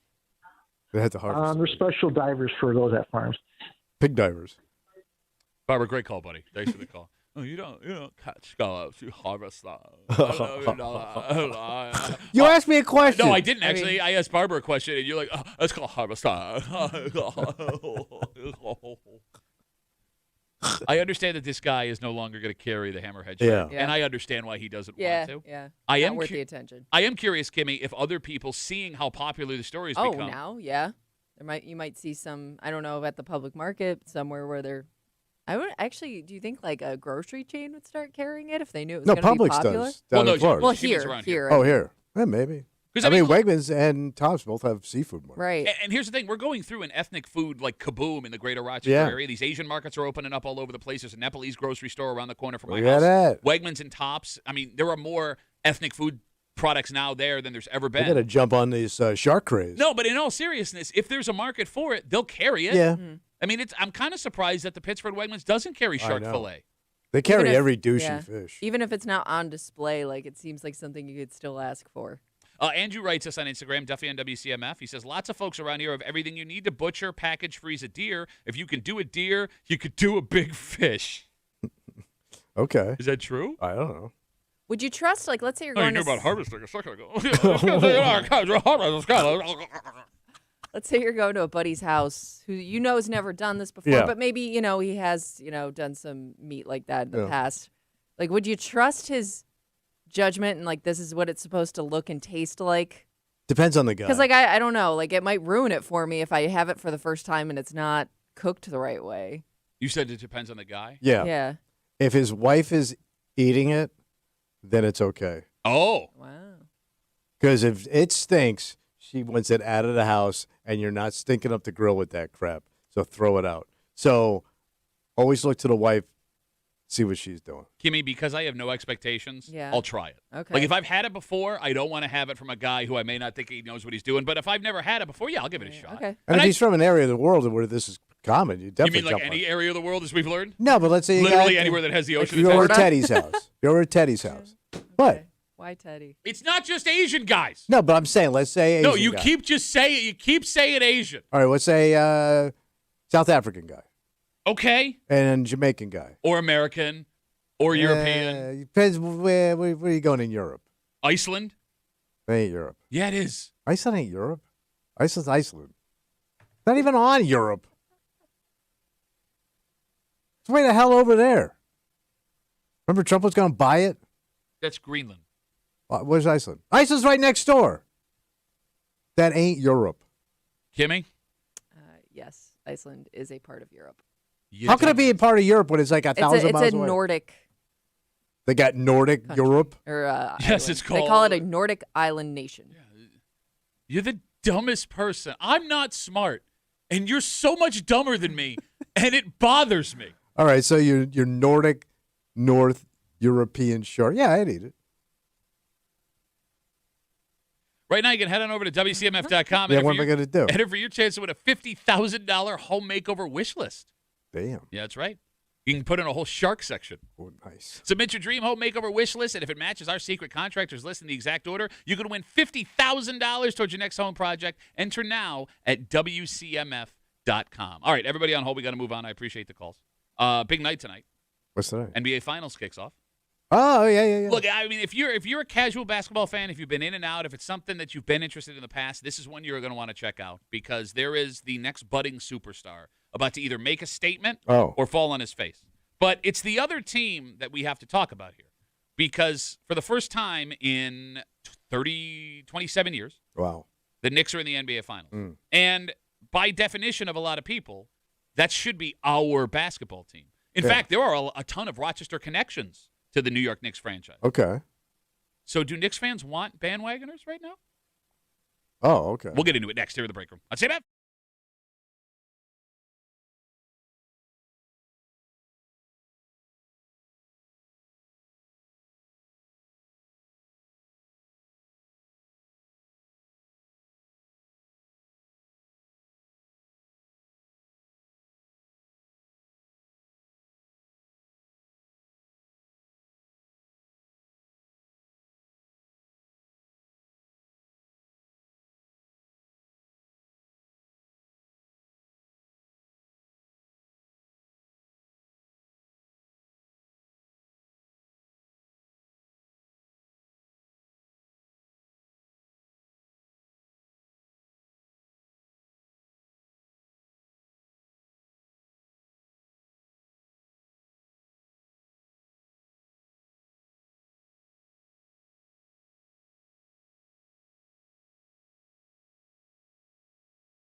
It's a big night tonight. What's going on? Well, look, you can tell it's big because there are people that you had no idea were a huge fan of this team All right. that all of a sudden are showing the pride. And Oh. look, they were never huge fans of this team. But I am curious, with the amount of time it's been since this has happened, are actual fans of this team welcoming in the folks that are jumping on this bandwagon? Because I think technically this should be our team. Okay. You're hanging out in the break room, Rochester's Classic Rock 96.5, WCMF Hate Mail of the Week in just a little while here. A man who, this isn't actually hate. In fact, I think he's got a valid point here. Oh. Why talking to your neighbors, having a relationship with your neighbors is a good thing if you're willing to deal with the potential turn. And we'll get to it just after 8 o'clock here in the break room on CMF. Game 1 of the NBA Finals kicks off tonight, 8:30 tip, ABC. Knicks, Spurs. It is the first time the Knicks are in the NBA Finals since 1999. Wow. Yes. And I don't know if you've seen the videos in New York City recently. No. It looks like everything is insane right now. Oh, everything's Knicks. After every win of the Eastern Conference Finals, just the city were full of people freaking out. Yeah. Like everyone's running through the streets in their Knicks stuff, screaming at each other in the face. It looks like it's a lot of fun. Sure. Meanwhile, the Spurs, if you are not watching, have a once-in-a-generation alien of a player named Victor Wembanyama. He's super tall, right? Have you seen Wemby? When he first came to the league, we talked about him. So he's 7'4". He is rail thin. He moves like he's a foot shorter than he actually is. Yeah. He can shoot. He's French. So he was like born and raised in Paris? You got it. Yep. He won a silver medal with the French Olympic team in Paris in the last Olympics. He is very well-spoken and introspective. He's like a 22-year-old Kareem Abdul-Jabbar. Yeah, he's Kareem. Yeah, with an accent. Yeah. Like he is. He's an intellectual. But like just the talent on the court, watching him do what he does, Kimmy, it should not be physically possible. Yeah, I would say he's kind of like the first player of that height, especially we've seen that can do it all. Yeah, he does everything. He's 7'4"? He's 7'4" and like 97 pounds. Yet he's just taking this banging from these grown-ass men. Yeah. He's only 22. Yeah. He's a kid. Yeah. All right, so with the finals kicking off tonight, I know you're not going to watch any of it because 8:30 is an hour past your bedtime. No, it is exciting because I didn't realize the Knicks hadn't won the championship since 72. No, 73? That was maybe the last one. Okay, yeah. So that means the last time they won a championship, NASA had an Apollo program. No, you're right. The last championship the New York Nixon Knicks, wasn't in trouble yet. the last championship the Knicks won, Phil Jackson was playing on that team, a man who's been retired from coaching for a decade. Yeah, half that team's got to be dead. That's a fun way to talk. No, I don't mean it a Hey, bad. I hope you're all dead. No, but like You're Bill all- Bradley, he was a senator, and then he's I think he's gone, No, right? he's dead. Yeah. Bill Bradley's dead. No, wait. Who else would be? Oh, Kimmy. Yeah. Are we supposed to be Knicks fans in Rochester? I mean, I remember I knew a few Knicks fans growing up that were diehard Knicks fans. I guess that's probably the team that I saw the most. There were a lot of Vince Carter fans at the time, but I don't know if that's because people liked the Raptors in Toronto or they just really liked Vince Carter. and Van Gundy was big because he coached here. So Yeah. there's a ton of local connections to the Knicks. You got Van Yeah. Gundy, Rochester native, made a name for himself as the head coach leading the Knicks. He's not a native, but yes, He grew up here. yes, kind of. It's called harvesting. Bro, his dad was here. His He dad moved coached here to at- coach, He yeah. coached at McQuaid. Yep. He coached at Nazareth. Did he coach at SUNY Brockport too? Probably. Okay, the guy's native enough Oh for yeah, me. yeah. No, he's a good guy. Good guy. Van Gundy was actually the coach. Handsome. Van Gundy was actually the coach of the Knicks the last time they went to the NBA Finals in '99. Look at that. You also have Athena star John Wallace, first round pick of the Knicks all those years ago. I think he missed the last Finals team by one season. Oh. There was like that Syracuse Knicks connection with Carmelo Anthony at one point too. Yep, you're right Yeah. about that. So, All yeah, right. there's a lot of Rochester ties. Yeah. There's even word this offseason that McQuaid graduate Isaiah Stewart may be joining the Knicks. Oh, So we'll see how that goes. But, yeah, I mean, it would make the most sense with ties. I guess there are 3 NBA teams you could argue we can cheer for. Who's that? Kimmy brought up Vince Carter with the Raptors because that's the closest in proximity Yeah. travel-wise. Yeah. Okay. You have the Cleveland Cavaliers. But I would Oh. argue everybody, if you were a Cleveland Cavaliers fan, I think you probably face a lot of like bandwagon accusations. Sure. You know? Fair enough. But you could make the same argument about the Raptors when Kawhi won the title all those years ago. Yeah. I guess. And then you got the Knicks because they're New York's team. And not the Celtics? Well, yeah, but that's less proximity to and more. I'm Irish and I watch basketball, so I have to be a Celtics. But I thought fan. they had a connection with the sale of the team. John Y. Brown? So, like, how You're did going way back, you mean? I thought there was a Buffalo Braves? Are you talking about No, Rochester had a team, the Royals? and there was some kind of deal cut with the Celtics. It's the Braves. Oh, yes, it's super complicated. Yeah, but I mean, for Bill Russell, that's what I'm trying to think of. Bill Russell was going to play for Rochester. He ended up at the Celtics. I'll give you the story. The Rochester Royals could have picked Bill Russell. Right. Red Auerbach, who was a generational player. Red Auerbach, who was running the Celtics at the time, wanted him badly. To get Bill Russell. This is the greatest story, man. The owner of the Celtics also owned the Ice Capades. Yeah. He promised 2 weeks of the Ice Capades to the owner of the Rochester Royals to bring to Rochester. Yeah. And for that, they did not draft Bill Russell, and that allowed the Celtics. We'll take the Ice Capades. That's going somewhere. Insane. But I mean, you can also He won 11 championships. you could also make the argument What? Bill Russell wouldn't have become Bill Russell if he's playing in Rochester as opposed to Boston. All right. All right. So I guess what I'm asking, Yeah. 252 WCMF, we're not Knicks fans in the room. Most people in Rochester, I'd argue, aren't Knicks fans. Are Knicks fans allowing bandwagon fans after waiting 27 years to get back to the finals? Why wouldn't you take him in? Because you've been a pretty lonely fan. Yeah, I agree. Yeah, I think you're excited that you get to be in an atmosphere where other people are excited. Yeah. Yeah, but at the same time, look, we as Bills fans know what it's like to wander through the darkness for as long as Knicks fans has. Yeah, You can't but we tell all me- did that together. Yeah, it's local. Yeah. If I suffered legitimately as a Knicks fan here in Rochester for years and years and years, and I watched all of the retreads and the stars that were supposed to bring us and all this stuff, and now some dick down the street because the team is good wants to be a Knicks fan, that would piss me off. That would really but piss you'd me off. rather have Yeah. that dick than a dick rooting against the Knicks because they're not even from near here. Why are you rooting for the Knicks? And it would Root sound against just like that. Yeah.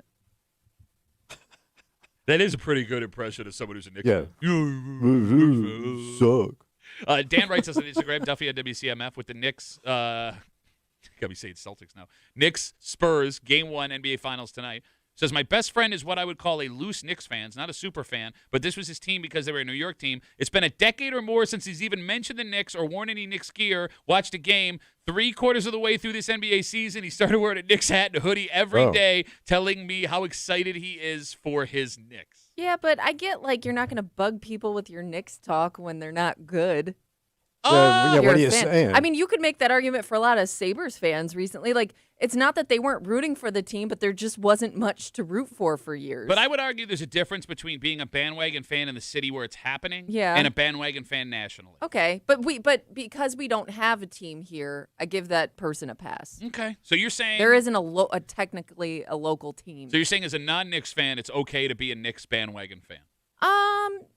Yeah, I mean, no, but you're saying this person was a fan casually, Well, and this is now what they're Dan like wrote jumping us. back into Yeah, it. this is- I think that's okay. It's not like you were rooting for another team in between. Dylan writes us, there must be a decent amount of Knicks fans in the area because Tappet in Henrietta is doing a Knicks watch party for every game of the finals. Oh. How about that? Okay. I don't know if I'd want to be around a bunch of Knicks fans while the Knicks are doing They got to it. be old. Well, no, there's Like, you to be a Knicks fan, like, you got to be ancient. Oh, no, there's young Knicks fans. How? What are you talking about? There's like, They again, pick the why would Knicks. why would I want to be a Knicks fan? There's more exciting basketball teams to like. I have a couple of friends who are Knicks fans, and I've they're seen like, your friends. They're like Cowboys fans in that anytime they sign someone that has a name, this is it, man.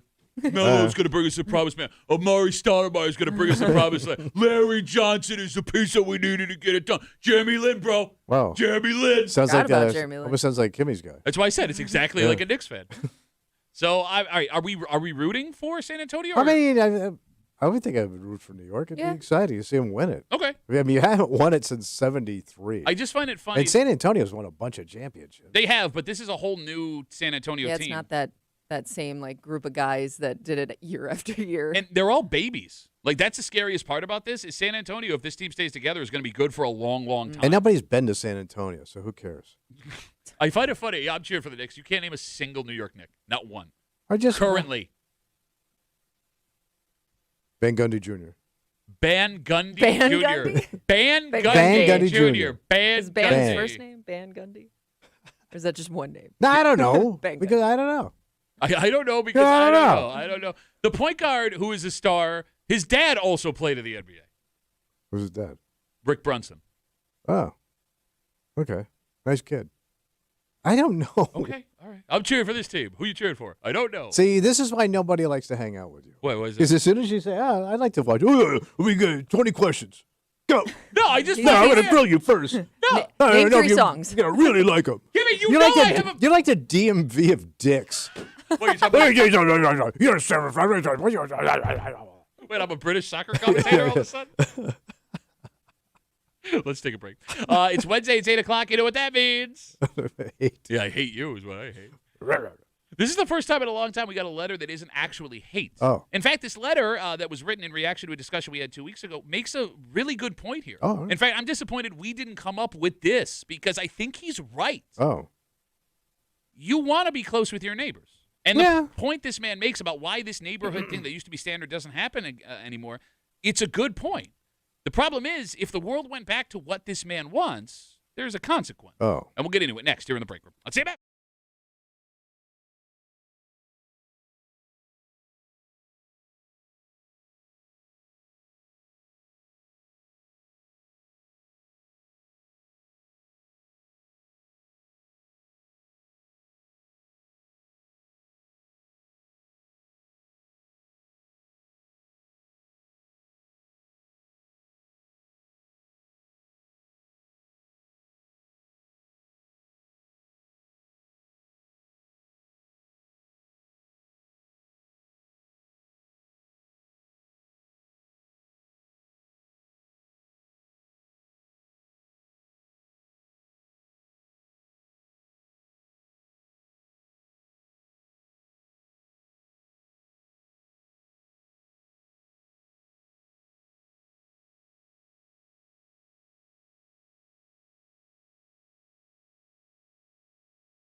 Tommy, as you like to say, a good neighbor is worth their weight in gold. Oh, yeah. And we could sit here all day and talk about what makes someone a good neighbor or a bad neighbor. Mm-hmm. But it's why we interact with our neighbors that is the center of today's letter. We kind of assume there are folks you become close with living near them because you like them. Yeah. Because you want to spend time with them. But someone who listens to this show disagrees and argues it's become a massive problem. Why is it a problem? You're hanging out in the break room, Rochester's Classic Rock 96.5, WCMF. It's Wednesday, it's 8 o'clock. It's time for Hate Mail of the Week. And about 2 weeks ago, we told you how the city of Rochester was having a Memorial Day summer kickoff block party downtown. Music and food and fun for folks who live in the city or want to come in and get together and have a good time. But, Kimmy, you saw this story that flashed you back to childhood. Yeah, I was just thinking I couldn't remember, the last time I saw somebody posting about their block party that they were having. It just seemed to be a thing that was so normal during the summertime as a kid, and I don't know if it still happens. An old school neighborhood block party. Oh, yeah, buddy. Everyone makes a dish, spend time having a few beers, laughing it up. Yeah. Maybe you shut down the whole street. Maybe somebody has a pool, but it was an annual tradition in most neighborhoods. You did it. We did it every year. It was great. We discovered, with the exception of a few places, mostly in Arundecoit, the block party has gone away. And it made us sad. Yeah. And we discussed why it had gone away, right? Folks don't talk to their neighbors like they used to. Yeah, that's true. We don't have the time our parents had back in the day. It can get expensive, and who's got the money for it now?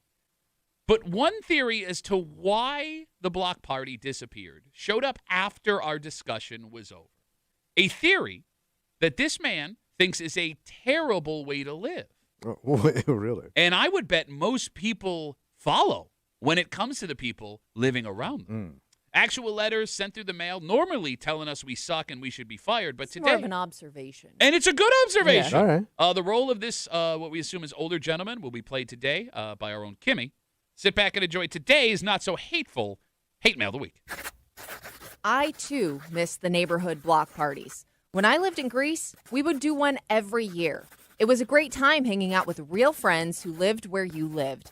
But you all missed the real reason why no one does the neighborhood block party anymore. People that live in the same neighborhood are no longer actual friends. They're just friendly with each other because they know they'll eventually need something from them.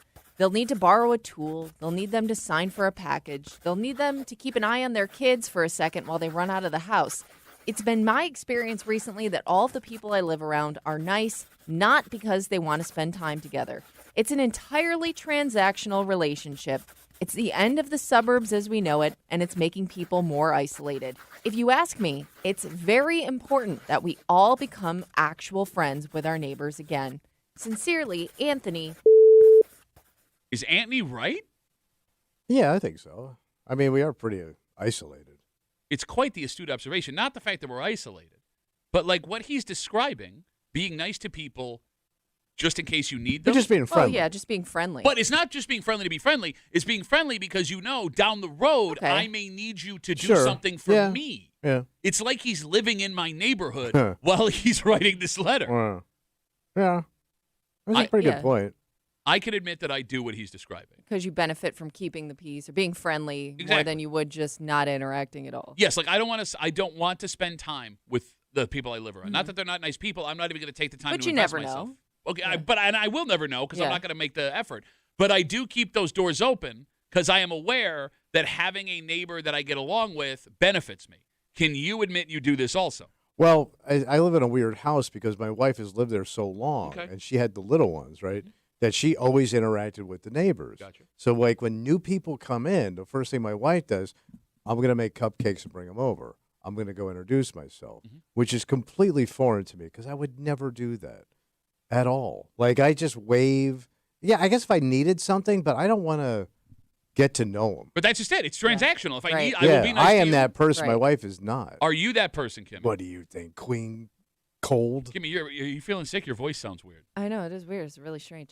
Yeah, I mean, I would say, like, I've always been nice, polite to my neighbors, but I guess I never really understood why until this man pointed that out. Maybe it is more just, hey, just in case I need anything, at least we've established that we have that basic connection. All right, the phone number is 252-WCMF. If you don't have any real interest in making actual friends with the people that live on your street, if you can't envision going to their homes or inviting them over to, like, watch a Yeah. game or something, but You try to be friendly when you see them just in case something comes up down the road. Is that a bad way to live? Well, it is if you like do things with your friends. Let's say you got a really cool garage. You got TV set and all that stuff. Garage, going on. yeah. Yeah. And you have your boys over to watch the Bills games early in the season when the weather's nice. And you're nice to that guy, but you never invite him over to watch a game when all your boys are over there. That's a barrier. We're saying like we're not that close. Okay, but I'll use you, but you ain't coming over. But is it bad to have those barriers with the people you live around? Because I would get why someone would be bothered by that, but I'm also setting a personal boundary. Right, but then your ass comes over and needs something. I'm like, didn't invite me over for a beer even. All right, I'm sorry. Richard Petty just showed back up. Oh, I'm total Richard Petty. Petty LaBelle over here. I'm Richard Petty and Junior. You were saying, Kimmy, I'm sorry. Yeah, I mean, I think it's hard because, you may start out with that friendly relationship, decide, this person seems like somebody I could get along with, and maybe you do hang out a couple times, but then it's like, do I have to invite them every time? Because you're going to always know what that person's doing. And I think that's the difference between that type of friend and a friend that you have casually that lives somewhere else. Like, I can do something without my other friends, and they wouldn't know because, they don't live next door. They don't see my car coming and going all the time. No, they you're don't right. see me in my backyard. So I don't know, it's complicated, I think, when you're that close to somebody and then you also invite that type of friendship. Like, it's like you can never really break away from each other. 252-WCMF, 252-9263. With Anthony's letter, it's supposed to be hate mail of the week, but it's not hateful. It's actually introspective. Writing that nobody is actual friends with their neighbors anymore. We're nice to each other because we need things from each other. As he put it, a transactional relationship. But by the way, everything he said in this letter was dead on. Because, Tommy, your dad had several good friends in the places he lived. Yeah. Like guys he spent time with. But I had a theory about that. That generation, they say simpler times. But if you think about it, like my mom and dad, they went through the Depression, which was the entire country. Sure. World War II. Yeah. They all came home together about the same time. All those guys who moved into those suburbs all were in the same boat. You ate the same food. You listened to big band music. Everybody smoked and drank. Like, you all had all this common, and you were social because you were socialized through the military. Okay. So everybody had one big thing in common. Everybody grew up poor. All right. There was no rich kids. Okay. So like that worked for that generation. Your dad went to Babe Ruth baseball He camp never brought during the it up. Depression. Okay. All right. So for And that, when I used to brag about it as well, he told me to shut up. So it's perfect for that generation. That's a perfect example. But Kimmy, even your parents had such good friends. Didn't they move with people to a new neighborhood? Yeah, and I just feel like because they left the daughter there. I just didn't tell her. There were a lot of people in my neighborhood growing up. They all worked at Kodak. Okay. Whether it was together or, they knew each other through work. So I don't even, I can't think of an example where that happens anymore either. Okay, but the whole those are breeding neighborhood grounds for kind of this like stuff. works in doing this similar jobs. Okay, that makes sense. But even like when I was growing up, my dad's best friends all lived within 100 yards of our house, right? They did not have similar jobs, but they were all really good buddies. My dad and 3 of our neighbors went to a Super Bowl together in 1993. Does anyone in this room have a true friend on the street that they live on? Me? No. No. Kimmy? Like, no, other than like friendly neighborhood. So not someone you'd confide in, not someone you'd take a trip with, not a true friend. No, I don't have that type of relationship with any of my neighbors. Like, even when I lived in that house in Webster, I was there for 14 years. Yeah. No. Never had a true friend. No. Should you have a true friend where you live? I think it's such a hard thing to come by because, again, like, you would both have to be on the same page, and you don't know that until you get too close to somebody, and now it's like, oh, no, what have I invited? Okay, to that point, as romantic as what Anthony writes about, right? Having good friends where you live and the human connection, what he is arguing for is a dangerous game. Because that person that seems cool up front could maybe you do like them in small amounts. But that's just it. Yeah, you're right. Like, after a few months of hanging out with them, you may find out you don't mesh all that well, and now you're in a bad spot. Because to your point, Kimmy, about, friends that don't live near you, it's not like you can't You can just stop answering their texts. Yeah. It's not like you can make You up can take a excuses. little break. Exactly. You're kind of stuck being their bestie forever. Yeah, but the And if longer, they don't have the same boundaries, like if they're just coming over every time they see you outside, or like they're inviting you to everything, or they expect you to do the same, I don't know. It's really hard to find that balance. And if you want to roll the dice on making that person a good friend of yours, right? Like you're taking a risk. And frankly, I personally don't want to take that risk. No, because the longer you know somebody, the less you like them. You're gonna find. I agree with that. Oh. I said it first. You can't do it. I did. I did it first. I did.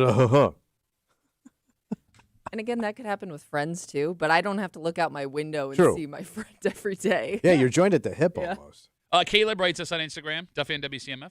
I've lived in my neighborhood 4.5 years. When I moved there, I had a dog at the time that was older. His exercise was just walking around. Even doing that, I can still count on one hand the neighbors I've heavily interacted with, and I can afford to cut off fingers. The dog passed away a couple years ago. I got a puppy last summer. Since then, I've become friends with multiple neighbors solely due to our dogs playing together. But that is a common thread. Are you walking a dog? You're out. Yeah. Dogs or kids. Yeah, you no, the might kids be. Yeah.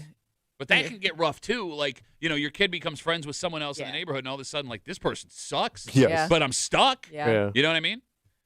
Not to mention, too, for this to work, to become good friends with someone in your neighborhood. If you are living with a partner, boyfriend, girlfriend, husband, wife, whatever, so are they. Both of you have to be friends with both of the people in the other house for this to work. Yes, you do. It's not like you can spend time with dude and your wife never talks to their wife. Right. Right? Like, both of you have to agree that both of these people are cool and you both want to spend And what time. are the odds that's going to line up? But it used to be that way. I know.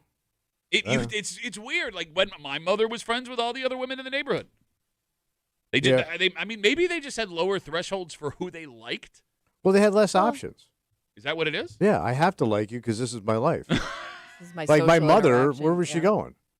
All the women in that neighborhood didn't work. Okay. It was the 1950s and 60s, so yeah, they were all in the same boat together. So she knew I had to like these people even if I don't like these people? Well, this is her planet, right? Where else? She's not going down. She's not going to a nightclub. She's not. You know what I mean? If my mother left the house to do something fun, it was with my dad. Okay. My mother didn't go off on her own. Okay. So it was almost like a really nice prison system. Where they kept her, and then this is terrible. Like my father would say, you got to keep your wife in her place, and that's how they lived. But that's how the '60s were. Man, the swinging 60s. Keep your wife in her place, man. Yeah, but Here come the Smothers Brothers. Dylan writes us on Instagram, Duffy and WCMF. We're good friends with a bunch of our neighbors. The people 2 houses down got married in Texas last year. My wife and I, plus 3 other sets of neighbors, went to their wedding. Yeah, oh god. My wife hangs out with the other's wife weekly. The guys hang out less often, but we are friends with all of them. That sounds like it sucks. To go to Texas for a wedding with heat and rattlesnakes? That's not what I meant. I meant the friendship. Oh yeah, that too. I wonder if the block party is more prevalent in like newer neighborhoods where a lot of people around the same place in life are moving in. Well, that'd have been your neighborhood. Their kids are all growing up together. You've spent now. You could have spent like generations in that house where you've all been there around. You started at the same time and you've kind of moved. I don't know. Like, I just think like because it's not like a lot of new people in and out, you're just spending time with the same people all the time. To Tommy's point, my kids, I've been in my home now for 14 years. Yeah. 14 years. The girls grew up in that house. And they have friends that are around the same age. There are people that, they're nice people. Yeah. I talk to them. I Yeah. don't have no, it doesn't exist. I was just think about thinking this, more like your brother's neighborhood. He seems to be friends with like a lot of but his my neighbors. brother's a and big stuff. old pushover. All right. I want to be friends with everybody. He's like a human golden retriever. And that's if you have ham, he'll follow you. That's the true thing. 252 WCMF. We've been rambling. I'm sorry. Folks have been waiting on hold. Anthony writes us hate mail of the week after our discussion about the old neighborhood block party. Says the reason that stuff doesn't exist anymore is because neighbors are no longer good friends with each other. It is a, as he put it, transactional relationship. I am simply nice to you because I know eventually I may need something from you and vice versa. Mike's on CMF. Hey, Mike, how are you, buddy? Hey, Duff. First off, fantastic pitch on Saturday. That was absolutely what I expected from a hockey player. Yeah, why don't you go jump off a building, Mike? Thanks for the call. But I think to the point of the letter, with the advent of social media, from an old man's perspective, it is too easy to stay distant contact friends with a variety of people to where you don't need to be close contact friends with your immediate neighbors. So and the point about the kids, right? Dogs, pets, things of that nature that draw people together. I our kids growing up, now that they've all graduated high school, we had a group of parents that would hang out at least once every couple months as, like a Friday night or Saturday night thing. And as they've all graduated out of high school, that's kind of stopped. We still keep in contact with each other, but it's less frequent. Maybe like once a year we get together. Okay. So I think it's become more convenient to just be friends with people from a distance through social media because you don't have to respond. All right, well, you don't Mike, have to interact with them on a direct basis. I get You're what getting saying. the update without having to have a conversation. Absolutely. But Exactly, But yeah. Mike, is Yep. it possible that everyone else is still getting together and you're not invited because you suck? Is that possible? That's entirely possible, and I'm okay with that. Mike, thanks for the call, buddy. Have a good rest Suck of the day. home, Mike. There goes Mike. You Hard to know, throw first pitch, I'm just saying. I also think there's something to when somebody moves into your neighborhood or you're the new person and everybody, if you were a nosy neighbor, which most of us are because you want to find out about those people, you had to have to go have a conversation and meet that person. Whereas I could do like a lot of research on somebody before I even Yeah, you're right. have a Recon. conversation. Yeah. And maybe that also, keeps people at a distance. We'll wrap it up with Dom. That's a really good point. Duffy on WCMF, easiest way to get us on Instagram. Every one of my neighbors I became close with never learned boundaries, and I had to back away. Never fails. They always stop over when I'm working on something. Now I'm pissed because I have limited time to get anything done. They know I got 2 kids. Both do 2 different after-school activities. All right, so it's the fear of Lost time. violation of private space Yeah. and lost time. You brought it up, yeah. All right, so everyone just stay at an arm's length. Don't look me in the face. I hate all of y'all. Henrietta has lost its mall in a traditional sense. Yeah. But it doesn't seem like they're losing any of the businesses because those businesses are all going different places. In fact, they're picking up a new business in a store that closed. Fantastic. Because we agreed that Party City in today's world probably isn't a business you need. Partying's down. Right? An entire warehouse just for parties. Yes. But the business that is replacing Party City is also a business we thought had died. Supposed to make a little comeback. I guess, but it doesn't make any sense. We'll tell you what it is, and we'll do it next here in the break room. Let's see you,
Like, we all agreed when this place shut down in Henrietta that it wasn't really necessary anymore. All right. Maybe it wasn't necessary in the first place. But what it's being replaced by is even more head-scratching. Wow. Because these were undergoing, like, an apocalypse. Right? Like, they didn't really need to exist anymore. Not that they're a bad thing. Yeah. But their comeback is curious. Oh. You're hanging out in the break room, Rochester's Classic Rock 96.5, WCMF, and once again, the break room is looking for Rochester's sexiest dad. It's our 4th annual Rochester's Sexiest Dad contest. If you think you got the dad bod that everyone's talking about, visit the contest page right now, WCMF.com. Upload your photos for a shot at the title of Rochester's Sexiest Dad, and you could win a premium watch valued at over $500 $500 from our good friends over at Heritage Jewelers. The submissions are being taken right now. Next week, we will get our first look at the sexiness that are the dads that have entered. WCMF.com. Could it be you? Yes, it could. Good luck with your friends from the break room on CMF. So a little over a year ago, Party City on Jefferson Road in Henrietta shut down for good. Party City went out of business. And we did have a story the other day about how Party City has now opened up smaller locations inside Staples. Was that what it was? Yeah, I think it was the Staples, yeah. Okay. And when Party City closed in Henrietta, and we talked about it on the show, we all agreed that Party City didn't need to exist anymore. Yeah, partying was down. In fact, Party City probably never needed to exist. Like, the fact that Party City existed really shows you how insane the 90s were. It's an entire warehouse just for supplies. Yes. Birthday parties, Halloween parties, balloon, like backyard parties, whatever theme party you can think solo of. cup. Yeah, but like, hey, I need 100 helium balloons in an hour. Oh, we'll go to Party City. But we now know what will be replacing Party City. Okay, what's going in? Barnes & Noble. Oh, will be going into the old Party City location on Jefferson Road. I thought books were dead. It will be opening in November of this year. This will be the 6th Barnes & Noble in our area. Locations in Pittsford, Webster, the Mall at Grease Ridge, College Town in the city of Rochester, and Eastview Mall. The College Town? Oh, yeah, the College Town. I'm thinking of the other one. That one closed in Henrietta. So it's actually moving down the street from where it was. Tommy, I did not have massive bookstore on my bingo card as business entering empty retail space. I thought like books, magazines, all that stuff was way the hell down. Same. Can anyone explain to us why Barnes & Noble is back all of a sudden? 252-WCMF, 252-9263. Because for a time, a reading time. We don't normally do that, but we'll take it. Yeah. There was like a destruction of all the bookstores we knew. Walden Books was huge. Yeah. That's gone. There was that massive Borders bookstore in Henrietta for like decades. Yeah, you had mom and pop joints like Village Books that was on Monroe. Is that still open? No. Okay, that's gone.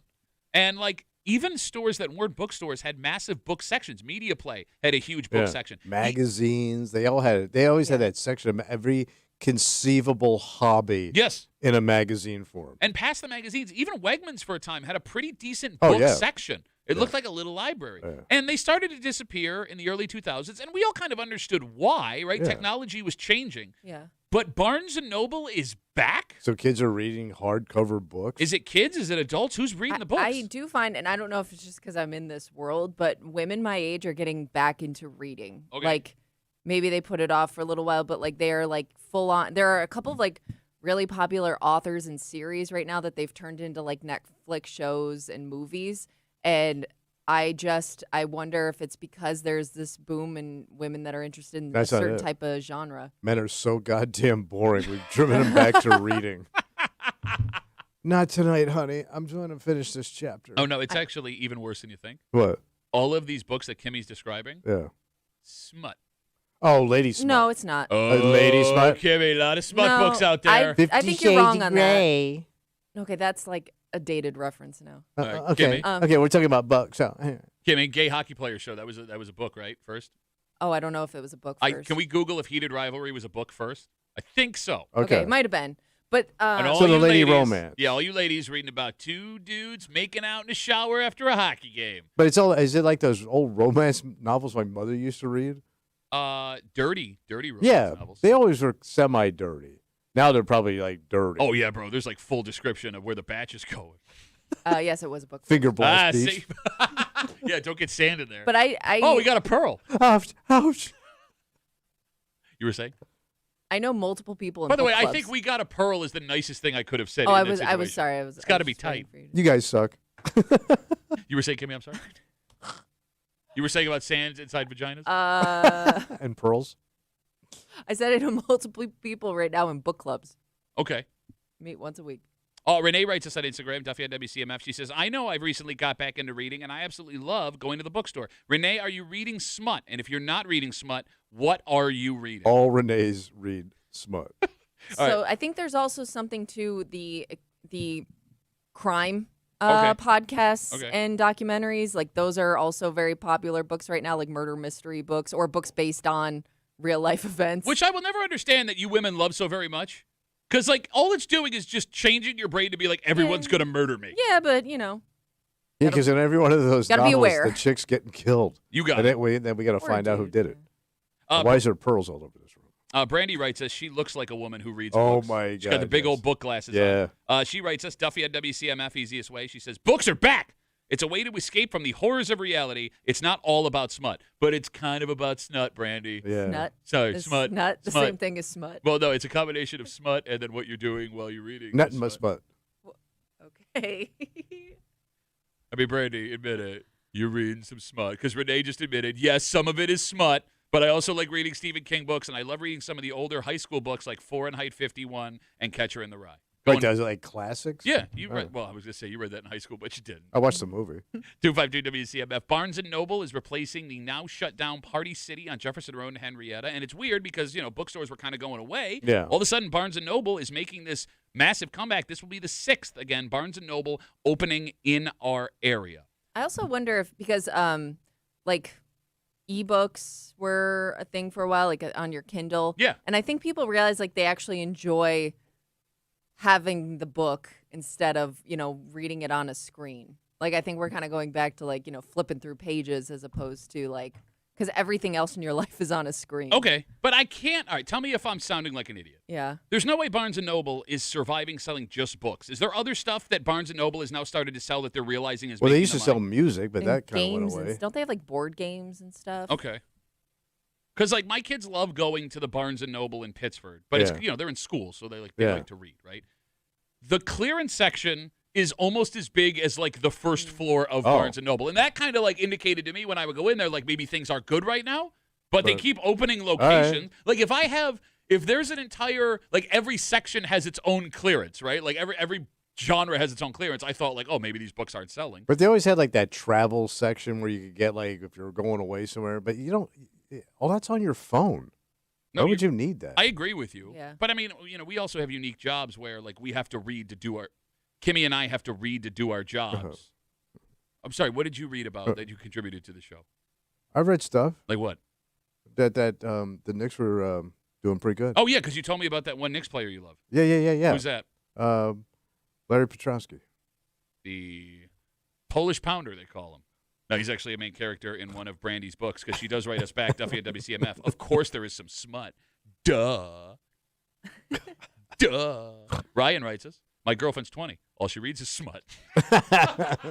Can I just say, She reads herself raw, son. I don't mean to focus on the smut books, Yeah. right? Because like, I've seen a lot You of it. women are so dumb. All you want to read about is sex. That's not what I'm saying. What Kinda. I am saying is Yeah. there's a bit of a double standard here. Because it is now completely socially acceptable to see a woman reading, you know, a cheesy romance smutty novel, right? I'm not going to. God bless you. Yeah. God bless you. Would not be the same if those books existed for men. Because how creepy would it be to see a 50-year-old man reading some story about two hot lesbian pool players? You guys don't have the patience to get through a book for that reason. Well, the problem with that book is I'd have to read part of it in the bathroom. Well, no, but like women will openly read these books. No, Yeah. but I'm saying like at That's some point you're gonna have to go take care of something. Okay. If you're reading a dirty book, Wait, you didn't even get to my funny lesbian pool player title of the book. what's it called? Two holes, no Q. Damn it! Now I screwed it up. I was flowing, man. I was in flow state. I wrote a bestseller. No, flow state's what she's reading now.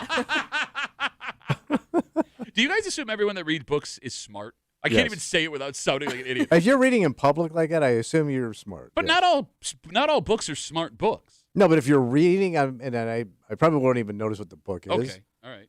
I guess what I'm saying too, like not all people who read smart books also understand the book the way the book was intended to be understood. Do you get what I'm saying? Yeah, but I don't know. I think if you're choosing to pick up a book as opposed to like scrolling or, you know, Yeah. streaming something, like it is, I do see you as slightly more intelligent for whatever reason, and I can't explain why. Or are you a showy dick for reading in public? See, I knew you were going to say that. Because like if sometimes in Pittsburgh you'll see people like sitting on the canal with a book on a bench reading. You don't have a lamp at your house? Well, then maybe they want the outdoors. They Bro, they show it. They show. They show it. Man who doesn't know how to read, insecure about reading. You IQ flunting. You know you are. No, but again, like I Look agree. at me reading. There is also a library right next to the canal. Yes, there is. So maybe that's why. Well, I understand. I don't think you do. There's not much you understand. Well, they got places you can sit in the library and read. Dave writes us on Instagram, Duffy at WCMF. I get rock biography books at Barnes & Noble and cookbooks, too. Cookbooks still exist? Why? Have you not heard of the internet? Yeah, so haven't like some celebrities recently put out their own cookbook? And to your point, I don't know why. Like anytime I need to know how to cook something, how do I cook this? And I'll get Yeah. like 17 recipes. Well, here's what sucks about that, though. If you watch a video, like the It first is 7 annoying. minutes of the video is like their Them life story. explaining their But yeah, background you gotta like push it forward. and where the recipe came from. I was born Yeah. in the mountains of Appalachia. Where Or my they make mother... you scroll forever just to get to the measurements Yeah, of each ingredient. Just get to the goddamn potatoes. Matthew writes us, Duffy on WCMF. Easiest way to get us. He says, Barnes & Noble sells books to school districts. That's interesting. I did not know that. Oh, like summer reading. He's right. My kids have to go buy all their summer reading books at Barnes & Noble. Man, they still make kids do that Well, crap. Yeah, That's so why you I don't was- get dumb in the summer like we did. I love summer dumb. By the way, we shouldn't have because we were still going to school this summer every summer. Summer dumb. Did you have summer reading? I never did it. Yeah. And they used to have those like book fairs where you'd see those smart kids like scooping up these mounds of books. Like, your summer's going to suck, kid. That's why I went to your point about needing books for school. I was surprised when that one near RIT closed because I just figured like that was like the university's go-to spot. So I think there were two problems with the RIT that was in near the campus there. One, it was more of like a campus store than it was in Barnes & Noble. Okay. Like the section for like the books that they sold was fairly small because my kids used to love going in there. Yeah. But like we ended up starting to go to Pittsburgh because like the kids book section More was so stuff. small. Oh. Exactly. Okay. Yeah. And two, it was so far away from the actual campus. Like those yeah, kids, a it lot wasn't of those. walkable. I guess. I mean, it wasn't that far. I mean, it was a full mile from like where this all right. college is. Like I ain't walking my ass in 30-degree weather, I ain't snow walking inside. mine. I'm just saying, man. I got stuff to read at home. I got TV Guide. Seemed like a bit of a flaw. Dan writes, I love to read, but I'm the kind of reader who feels super intelligent when I read. I comprehend what I am reading in the moment, and as soon as I'm done, I forget half of what I read and can't articulate to others the details of the book. Well, that's good, because here's another thing you need to understand if you read. What's that? Nobody cares what you read. Yeah. No. Don't know, but that's a problem for a lot of people that read. I don't want to hear about the book you're reading, Okay, nor but what we you do that think with everything. We do that with the shows Tommy and I watch. Like, we'll come in and break everything down. I guess, like, if you're into books, it's the same thing. And if you know somebody else is a reader, you're going to want to make some suggestions. But it's not just with other readers. You're right. If you Yeah. and Tommy Yeah. watch the same show and you're breaking down the show, fine.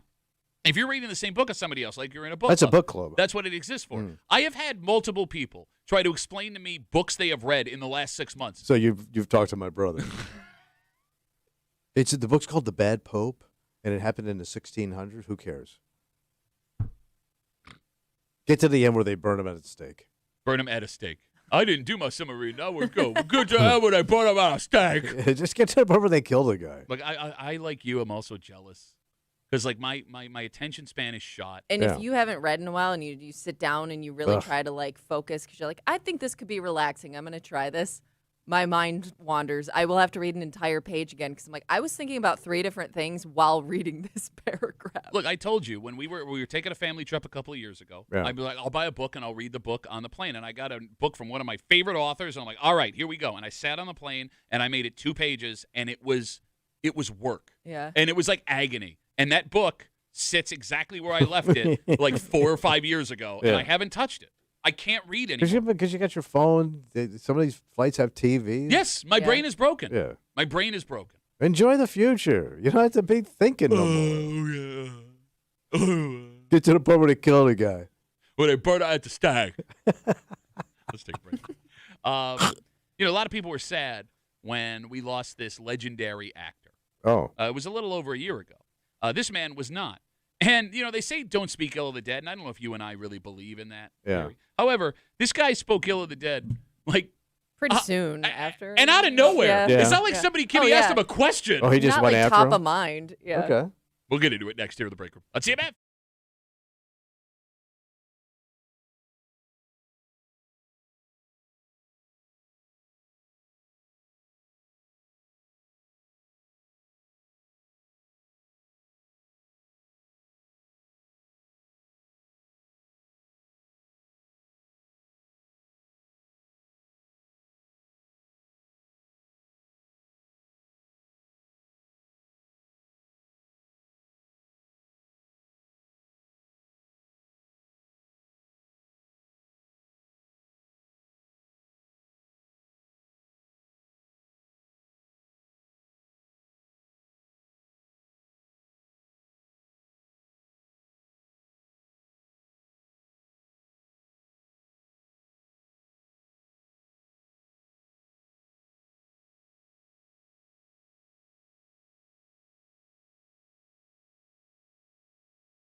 Look, I don't think anyone in this room believes you have to say nice things about people, especially if you've had a problem with them. Oh, yeah. But what's unique about this story is it completely came out of nowhere, and the guy that this dude's crapping all over is not here to defend himself. Yeah.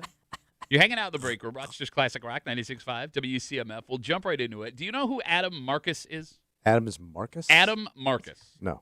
He is a Hollywood director. Oh, all right. And he's worked with some of the biggest stars in the industry. Behind-the-scenes guy. Yeah. Including actor Val Kilmer. Now, it's been a little over a year since Val Kilmer passed away, right? And he's been in the news lately because his AI image is going to be used in a movie. His family signed off on the idea. But on Monday, director Adam Marcus, out of nowhere, put up a post. It's a picture of he and Val Kilmer. And I'm going to read you, it's a little long, what he wrote. Now, keep in mind, this was completely unprompted. Okay. Nobody asked him a question. This just happened. Okay? Right. You ready? Quote. That time I directed that guy, the guy who played the Iceman in Doc Holliday. You know the one. Here's me and the putz working it out on the set of Conspiracy. So, yeah, that happened. And any of you rolling your eyes because of the whole don't speak ill of the dead BS, F that. He was physically violent, kicked me in my crotch on set day 6 because I wouldn't look at his new Crocs. He sexually harassed my female cast. He was verbally abusive on, quote, something almost every day, 3 to 6 hours late to set almost every day. He was so alcohol poisoned on the first day of production, I had to get an ambulance to come and give him an IV before we could get the shoot done. He was paid $1.5 million and acted completely unprofessional. And this guy is truly the tip of the iceberg of bad, and this is truly the tip of the iceberg of the bad behavior.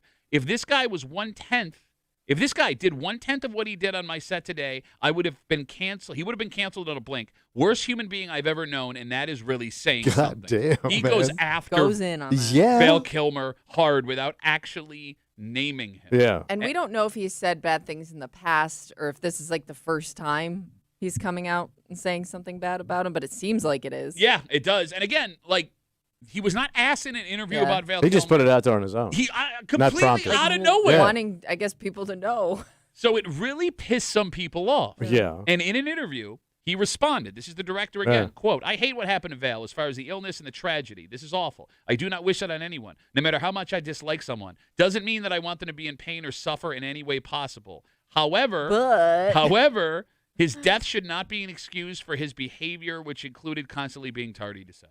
So, like, was he just getting annoyed that people were just glossing over everything? Yeah, right. Like, is it just one of those things where he had just had enough of seeing nice things said about the guy that he felt like he had to tell the truth? Is that a valid reason to do what he did? I don't know. You would think he'd just let it go because the guy's dead. I enjoyed it.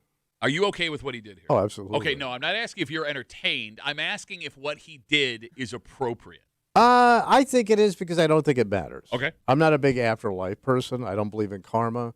I just think this is how it goes. Well, at this point, it affects more the people that he left behind. Bingo. Right? He's got a family. Yeah. She's got children. He's also a famous guy, so he is a target. I mean, he's not picking on a working person. Did you hear anything bad said about Val Kilmer when he died? Not that this guy is saying is like untrue. that, no. I guess what I'm saying is there are several celebrities that when they pass, there's a debate to be had about yes, their legacy and all that stuff. I didn't hear that about Val Kilmer, and for him to be the first one and maybe the only one to come out and be like, "This is why this guy sucks," totally. But why would he make it up? I'm not saying he did. Right. I'm saying like to me, it's valid. Okay. Might be valid. I would also ask the guy like, I guess you can't say it when the guy's sick without looking like a dick, but you kind of said it after he died, which also makes you look like I don't know what would be worse. You could have said it 10 years ago. That's what I mean. Could have told him in the guess, moment when he kicks you in the nuts with his Crocs. Because he didn't look at his new Crocs. By the way, taking a shot at the nuts in Crocs, it's probably the best footwear you could hope for. Yeah, I still don't want it. No, I agree. Yeah. I'm just saying if you were gonna. like if you're gonna come out and say something, you should give somebody the ability to explain or say sorry if that's what you're looking for. But don't you get tired when they do this, they just gloss over it. Oh, he walked you in a room. He always had a kind word. He lit up. I mean, it's just BS. No, look, I'm with you 100%. That being said, and again, I don't buy into this whole don't speak ill of the dead thing. Yeah. That being said, when you're the first one to publicly you're levy the these pioneer, allegations, right? Crushing the dude. I do think maybe the person should be around to be able to defend themselves. Okay. Yeah. Because look, it's also possible if now I can say whatever I want without the fear of somebody, calling me a liar. Exactly. Yeah. And if what he says is true, right, maybe Val Kilmer doesn't even deny it. Maybe Val Kilmer comes out and says, I was an awful person, and I've learned a lot about things. Okay, which is also a redemption. you're Yeah. able to do. Yeah. Right? Like, I don't know. This seems – I'm not a You dude. think it's cruel to do it to his family? The family is what sticks out in my head. Yeah. Yeah. Right? And, Kids. Yeah. and again, I just don't – it's unnecessary. Not that it's wrong. It doesn't do any good at this point. In fact, it only kind of like – it's kind of selfish because you're just kind of like up in your own profile. Like, Yeah. I don't know who this guy is, and I wouldn't know who this guy is if he wasn't crapping all over Val Kilmer. Yeah. But like a lot of times you don't find out the true history of a famous person until they die, and somebody writes that book or Yeah. tells that story where Yeah. where you find out the other side, the darker side of some of these celebrities that you just didn't know. Well, it's funny you say that because, again, the celebrity's not here to defend themselves because we had a celebrity in this room Yes. a couple of years ago, who, by the way, is dead, so I'll just tell the story the way Yeah. that it happened. We had comedian Gallagher. And Gallagher one time was a huge comedian in this country. He was touring here in Rochester, and you and I, just based on the history of Gallagher, and go YouTube it, it's hard to explain, we're excited to have him in the room. Yeah. And he showed up and he was homeless. Yeah. Legit. Yeah. Dirty Didn't look clothes. well. Sad. It was bad. Yeah. And it felt like maybe he had something going on wrong in his head. Yeah. But while in here, you love Johnny Carson. Yes, I do. He told a story about Johnny Carson, who had passed away. Yeah. That Johnny Carson enjoyed sitting under glass tables. Coffee tables. Yep. While women did something over that table. Yes. That is disgusting. Yeah. Unless you're into it and it's consensual. Yeah. You refuse to believe that. Yeah. Because they say that about every celebrity But from that generation. I just find it weird that you ask here, why would this guy lie? And yeah, of course you should have a right to do this. Meanwhile, Gallagher says to your face this happened. And no, Johnny's not even here to defend himself. Well, it's the delivery system. It's the same thing. Yeah. It is, but I was kind of let down with Gallagher, because he was kind of, a schlub. So you're saying because of the way he was, Right. it bothered Like, if somebody buttoned up, like a celebrity, God forbid we ever get one, told me that story, maybe I believe it. Because I knew Johnny Carson had a very dark side. Sure. A really bad side to him. But you thought that was unfair to Johnny Carson. What just happened? What happened in this room? Yeah. Okay. And by the way, what's the name of the guy who told the story about Val Kilmer? Oh, he's some director. What's his name? Oh. You don't know if he's buttoned up. So you're taking this reading and having He's a director. All directors are buttoned up. We don't know if he's still working. Yeah. Kimmy, can we go? He's probably like a huge director Yeah. right now. Adam Marcus, Kimmy. Can Oh, you Adam check Marcus? out- What's he directed? Oh, my God. You name it. Go ahead. Hey. I don't remember seeing behind that.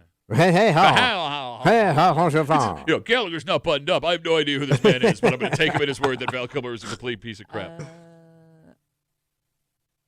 Hold on. But I do It enjoy seems like those he's directed a stories. lot of scary movies. Okay. But I love those behind when you find out the true dark side of people. Jason Goes to Hell, The Final Friday, But Secret it- Santa, But it wasn't the final Friday. 'Cause there was Texas another Friday. Chainsaw.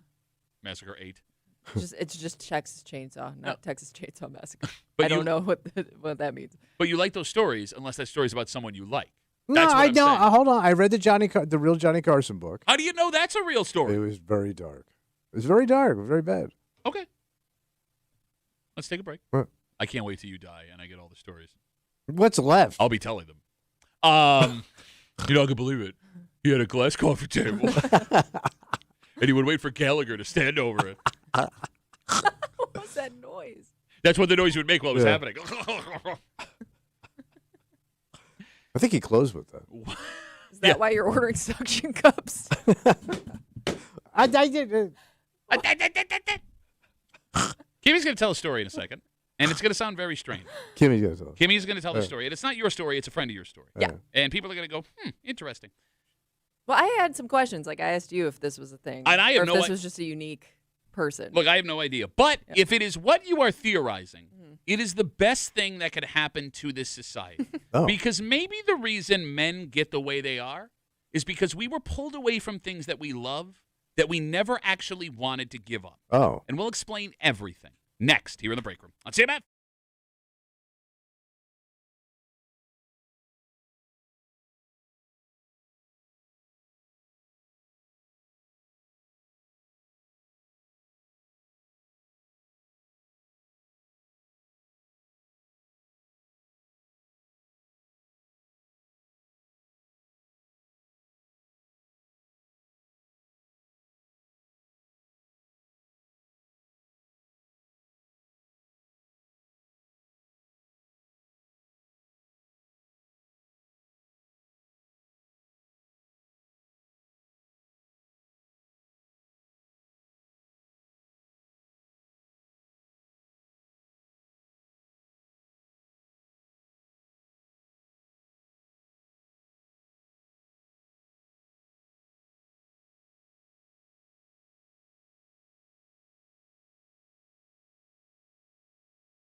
This is either a man with a unique quirk, or this is part of a trend that we are going to start seeing or are seeing right now in men. And I hope for the sake of society, it's the second one. Because it's possible with this story, we can explain the behavior of guys over the last 30, 40 years. Oh, that's great. That the reason we become what we are, maybe a little abrasive, angry, grumpy, loner, is because we have been pulled away from stuff that we never actually wanted to give up. Oh, and what? You're hanging out in the break room, Rochester's Classic Rock 96.5, WCMF. If you are a bartender, listen up, buddy. Yeah. Nominate yourself at WCMF's Bartender Battle, WCMF.com. You can enter to win a Genesee prize pack plus tickets to see Billy I.O. That's Idol for you Americans. August 14th at Dairy Lake Amphitheater, courtesy of Live Nation. Tell us about your skills, why you deserve to win, or stop by Rev It Up Bar and Grill, Romix Tavern, or Hunt's Pub to scan the QR code to enter. So we're sitting around after the show. Yeah, what happened? And yesterday, Kimmy said, "Can I ask you a question? Can I ask you something?" Yeah. She was a wife from All in the Family. Oh, okay. Yeah. Kimmy, something's going on with a friend of yours? Oh, well, yeah.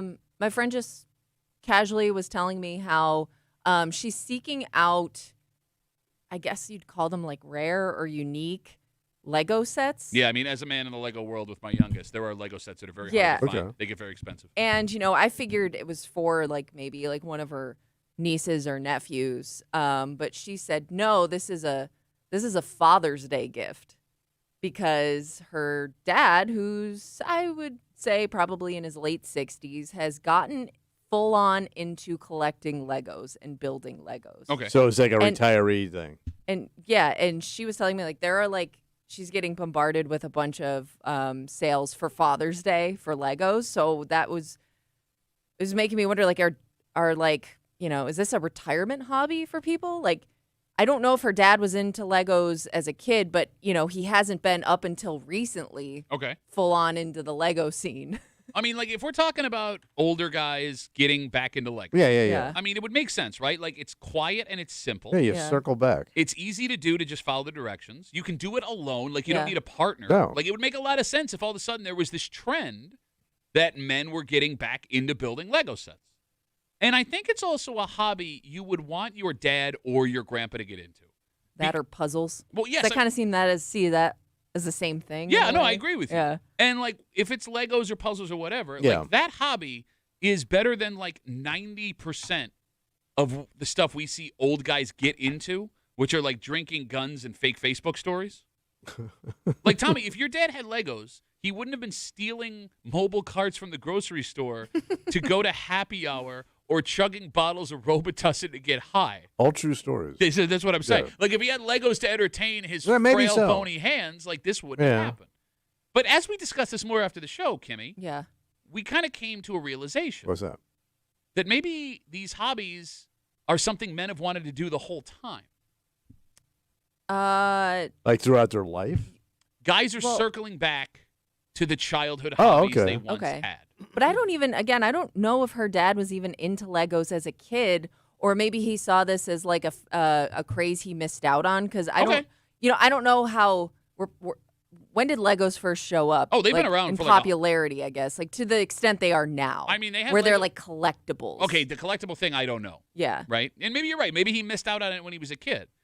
But like the idea that guys are circling back around to the childhood hobbies they once had, like.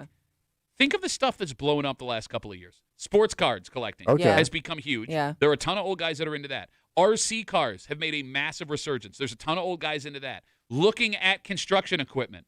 That's not new. But both toddlers and old men love doing that together. It's interesting, though, because, and I guess I don't know the case with my friend's dad, but it should be something maybe you get back into because your grandkids are into it. Okay. Or share it with your grandkids. But this seems like something that is completely for them.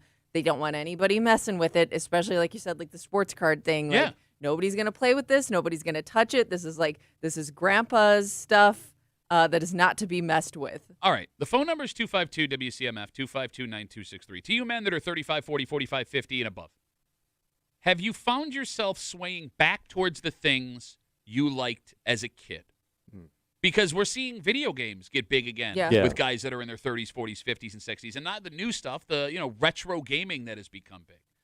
And it's possible What's that? that it's always been this way. That we wanted to do this. Well, like the stuff that we loved as kids eventually comes back around. If you look at traditional old man hobbies, model train sets and train spotting, big kid thing. Yeah. Model rockets, big kid thing, big old man thing. Model airplanes, big kid thing, big old man thing.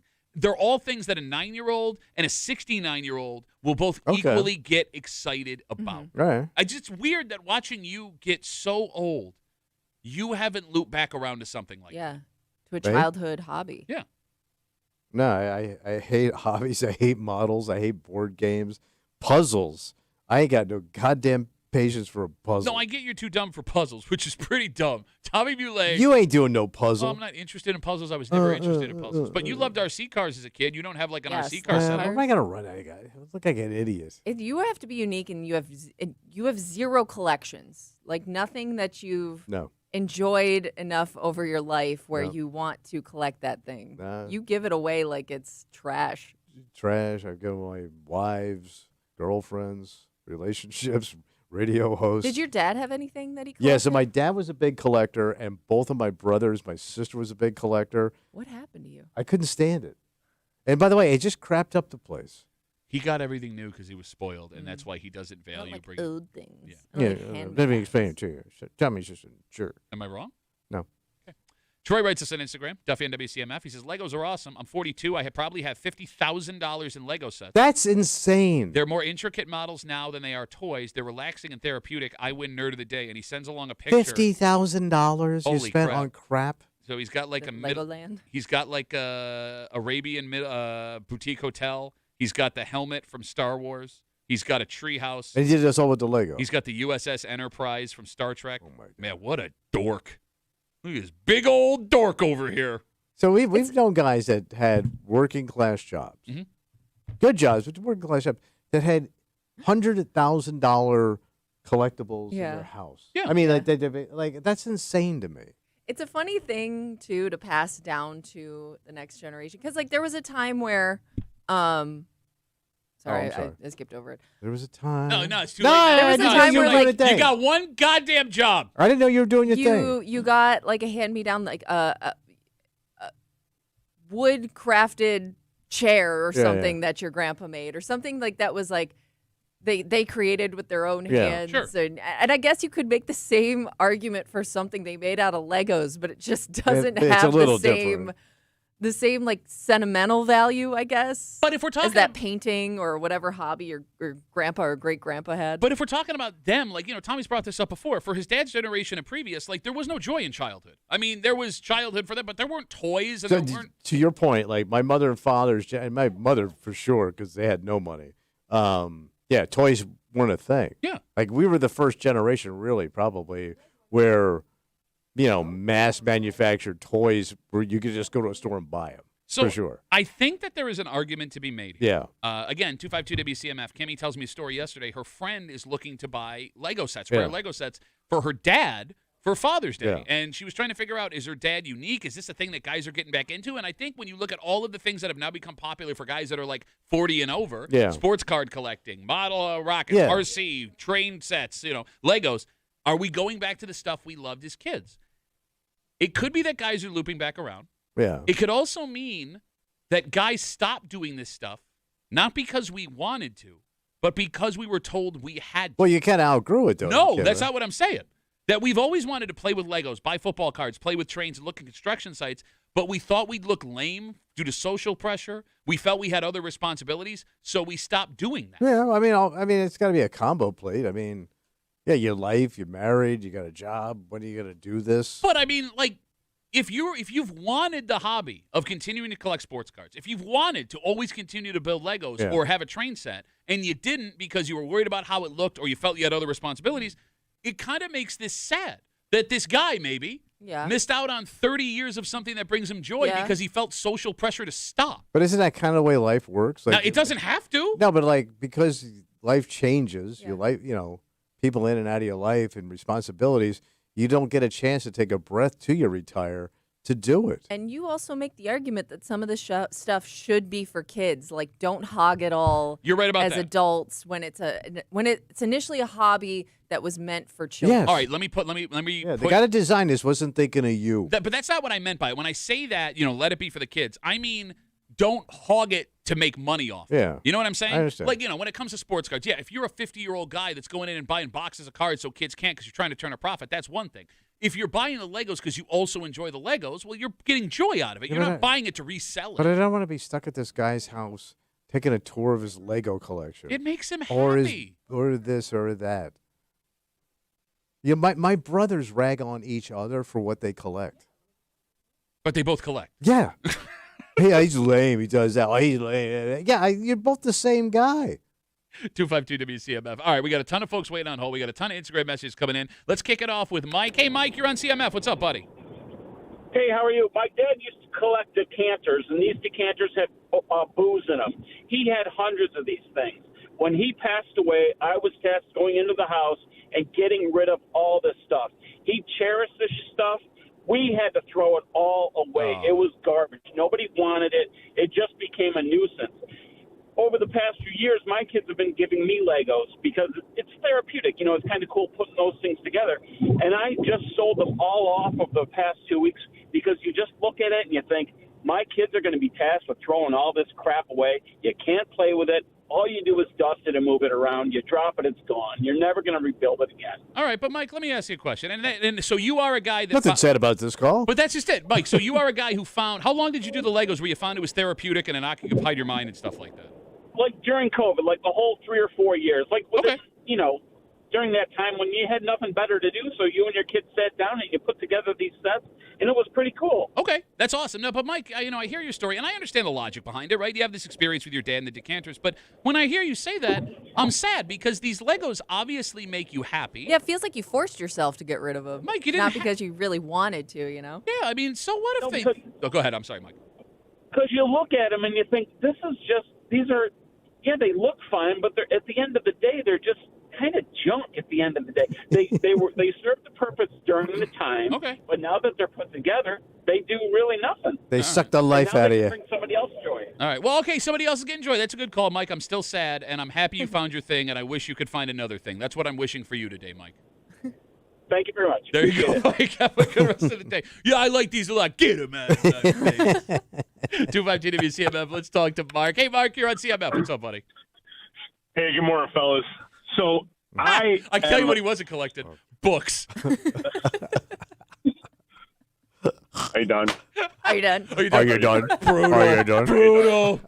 Can we get serious now, please?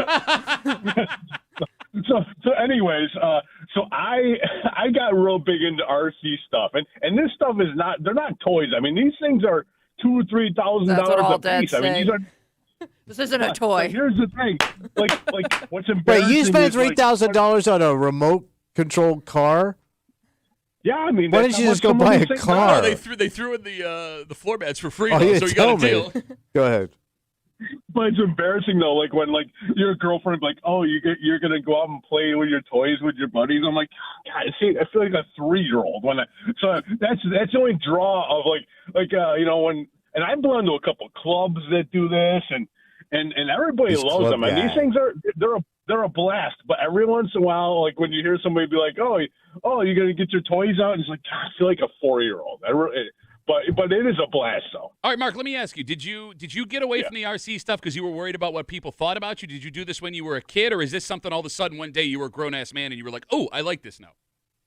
I did it when I was a kid, and then I got back into it like probably 15 years ago, and I just got back into it a couple years ago. It's just fun. Okay, look, hey man, whatever makes you happy. Enjoy God bless you. Why are you a dick? Yeah. Why are you a We dick? always say how men need to join more like clubs and be more social, and Mark found his thing. Oh my God, hanging out with remote control car club guy. But Mark sounds happy. Mark's a divorced guy. He doesn't have his boat anymore. He drank that away, but he still has a place. His life is shrinking. No, but it's He had boats. I He would had argue it got girls bigger. on his boat. He had alcohol. Now he's a car club.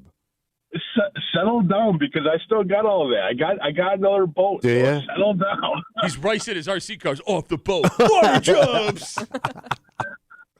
Mark, thanks for the Actually, call. I have an RC boat, too. So you can call me RC party boat, Mark, if you want. Mark, great suggestion, buddy. We'll think about it. Thanks for the call. Have a good rest of the day. But like that, do you hear the joy in his voice when he talks about it? Yeah, I'm jealous. Yes, thank you. Like this, we But should he's trying to talk. It's such a fight in his mind because it also sounds like he's trying to talk himself out of it. You're right. And we shouldn't. We should Yeah. embrace this. It doesn't matter how Be dorky yourself, it is. man. You're so unhappy with everything about your life.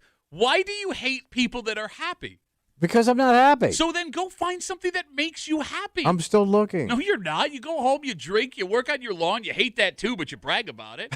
Like Mark calls up with a legitimate zeal about the RC cars. Kimmy's friend's dad is I know. excited about Legos, and you crap on him. I was crapping. Listen, every guy I see with a hobby, I hate.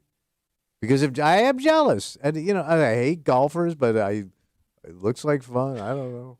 You know what's funny? I don't want to do it. But we're having this discussion exclusively about men. Why don't women have this? They don't need it. No, but can you name a single thing? Oh, I know women that have hobbies. Yeah, like nagging, Oh, no, no. complaining. Kimmy, what I mean is, can you name a single thing women did as little kids that they eventually loop back to? Oh, like kid hobbies. Yeah. I see what you're saying. Maybe collecting dolls. That's the only one. Yeah, I can but then think they have a Yeah, kid, but which is like a even human that, doll. I don't know. Baby craps a lot. of.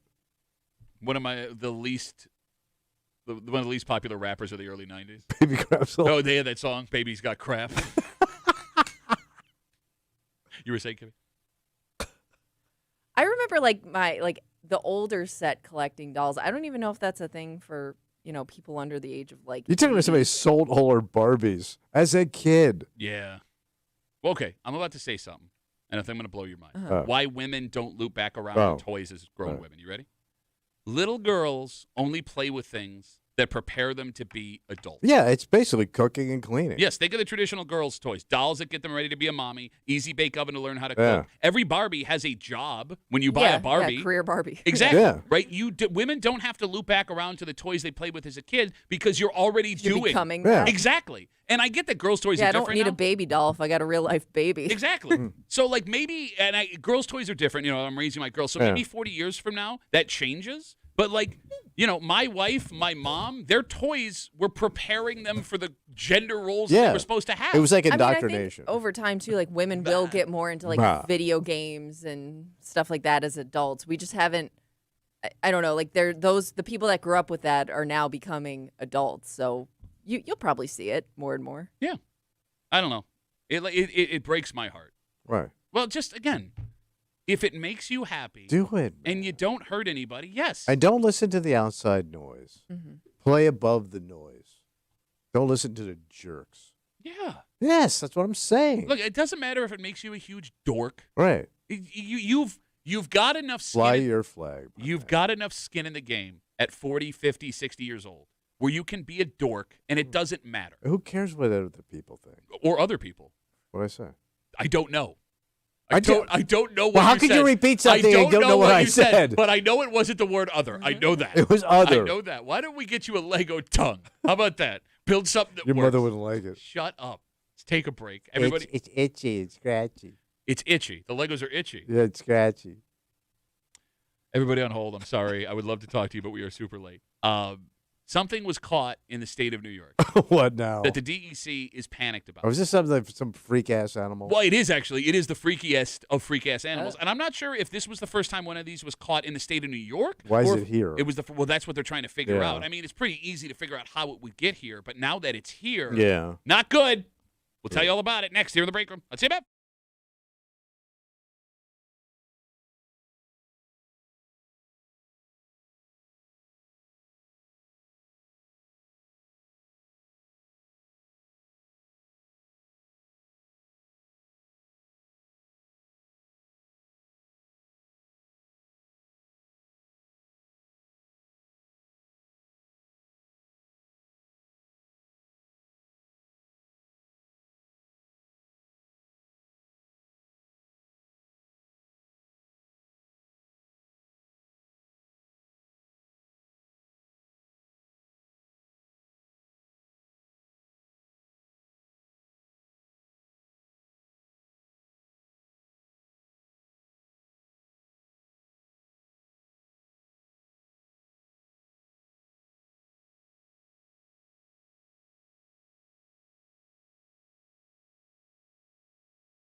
This doesn't sound good, Oh. but I don't know if this is like inconvenience not good or like change the way we live not good.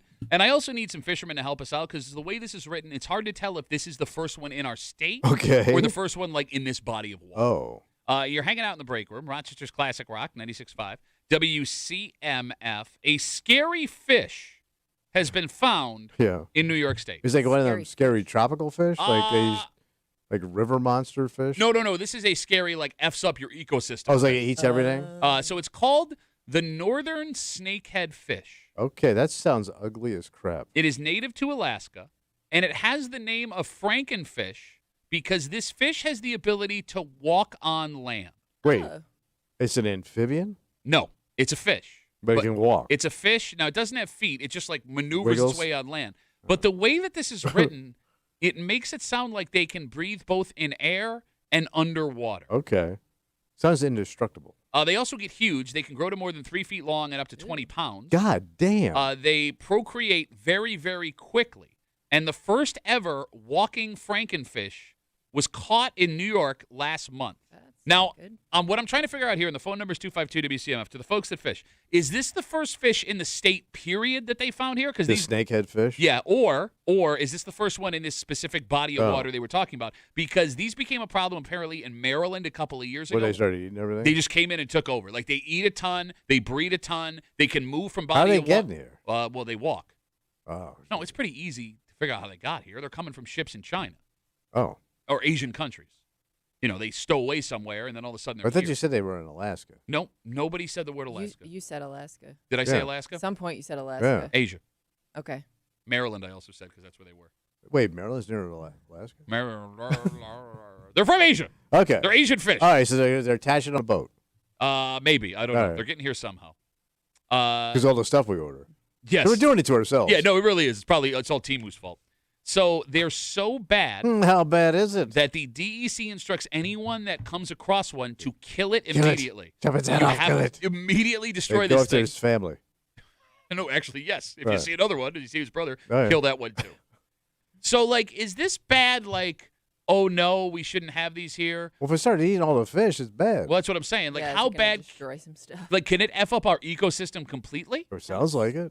Because, like, there are examples of animals completely changing how people live when they get to places. Yeah. You know what I mean? Florida's full of them. Well, but I mean, people can still live on a day-to-day basis in Florida. No, but like in Florida, when people released those pythons that they had for pets. Oh, you talking about when I went to your mom's house? Yeah. In Florida, I released this python. So you were a baby. Oh, it was a snakehead. All and right. you were banging my mom. We have Which would make her a pedophile. Jesus Christ. Well, it's your scenario. Nobody needs to walk through the logistics of this. I'm simply trying to bang your mom with my python. You were saying. No, but those pythons like are out of control where it's starting to eat up the Everglades. Like they don't have a natural predator, so like they're going through everything in the Everglades. So they're telling people in Florida, you can kill all the pythons you want, and I think they will pay you to do it because they want to. Because first of all, they're a massive, scary ass snake. Yeah. That's And they're not. They were people's pets. That's how they got overrun with iguanas down there. Okay. Same thing. People bought iguanas at a pet store, let them go. And then now the place is overrun with wild iguanas. Okay, so this is really, really bad then, or only kind of I'm bad? going to say you don't want it. Well, okay, yes, we got that. I'm saying, like, is it going to change the way 5 years from now It I could. live my life? Like, It could. Is produce more expensive? Is there no fishing because these things completely take over? I mean, it could kill the lake system, right? I just. Guys fish for all these lakes. I mean, one of the big things we do up here is, outdoorsmen. Guys like to fish. Yeah, but we don't eat any of the fish. Nobody really eats. No, the but there fish. won't be any fish to catch. Yeah, That's what I'm says, saying. People can catch carp and bass. No, I know you can, but we. Snakeheads have the potential to reduce or even eliminate native fish populations Yeah, that's not good. Okay. and alter aquatic communities. All right, if we lost all of our bass, Yeah. People eat the bass. I know they eat it, but it's not like people don't rely on it to survive. No. It's not like the potato to Ireland. But it's like it would kill the tourism, the fish tourism. Oh, you talking about the big bass trips that bring everybody up? Hell Are you yeah. going on a Rochester bass trip? You can't have bass tournaments anymore? Bass, grass, or ass. No one boats for free. Right, guys? Put that on a T-shirt. So you're saying don't worry? No, I'm not saying don't worry. What I'm saying is Be happy? How dangerous is it? do you not have rhythm? No. How did you get ahead of Look me at me. in 2 seconds? You're looking at me going, do I look like I have rhythm? 252 WCMF, and that shirt maybe. I play behind the beat. We're talking about the northern snakehead fish. It is native to Asia, not Alaska. It has the nickname of Frankenfish because it has the ability to walk on land. Apparently, It's like it wiggles up there like a snake. you got it. Yeah. Apparently, it can breathe in both the water and in the air, and these things are dangerous, not Invasive. like to hurt you. By the way, Yeah. they're ugly as sin, man. Yeah. Well, yeah, snake-headed fish doesn't sound adorable. Have you ever watched anyone have to kill a fish immediately when they catch it? Well, yeah, when you go fishing. Okay, so you grew up like fishing. Yeah. I didn't have this because like It is alarming. It's very. I mean, I get why you have to do it. one of the most horrific things. It's burned in my memory forever. Yeah. When I was a teenager, like 14, 15, 16, me and my buddies used to go down to the pier in Charlotte and Yeah. we'd fish off the pier. So we're there one day and there's this old guy, no shirt on, fishing too. Yeah. And he catches something and he pulls it up and he's standing next to us. He goes, The "You old see man that?" in the sea. He goes, "You see that?" And he's holding the fish in his hand like Yeah. this, head sticking out. It's like this nasty looking thing. He goes, "These things attach themselves to boats and they destroy the local ecosystem." And we're like, "Yeah." He goes, "When you catch it, you got to kill it immediately." And he takes it with his hand and he rises up and he slams it like a hammer as hard as he can, the face of it, into the cement pier. Yeah. And the whole face of this fish explodes. Wow. Like He was onto something. but I don't think it was this fish. Oh. But like me and my buddies, one, we're not prepared for that. Yeah. Yeah. Two, like I didn't even know what he was like. Oh, why is it in the? Oh my god! Oh, like the face of this fish just explodes. It's like a all over mob the place. hit. He then, I guess at least put it out of its misery quickly. But when you're not prepared for Yeah. that to Yeah. happen, Yeah. Fishing is very, it's messy. but he didn't say anything after. He just chucked it back in the Yeah. water and then quietly went back to fishing. You don't mess with that, man. Jesus Christ, man! Dom writes.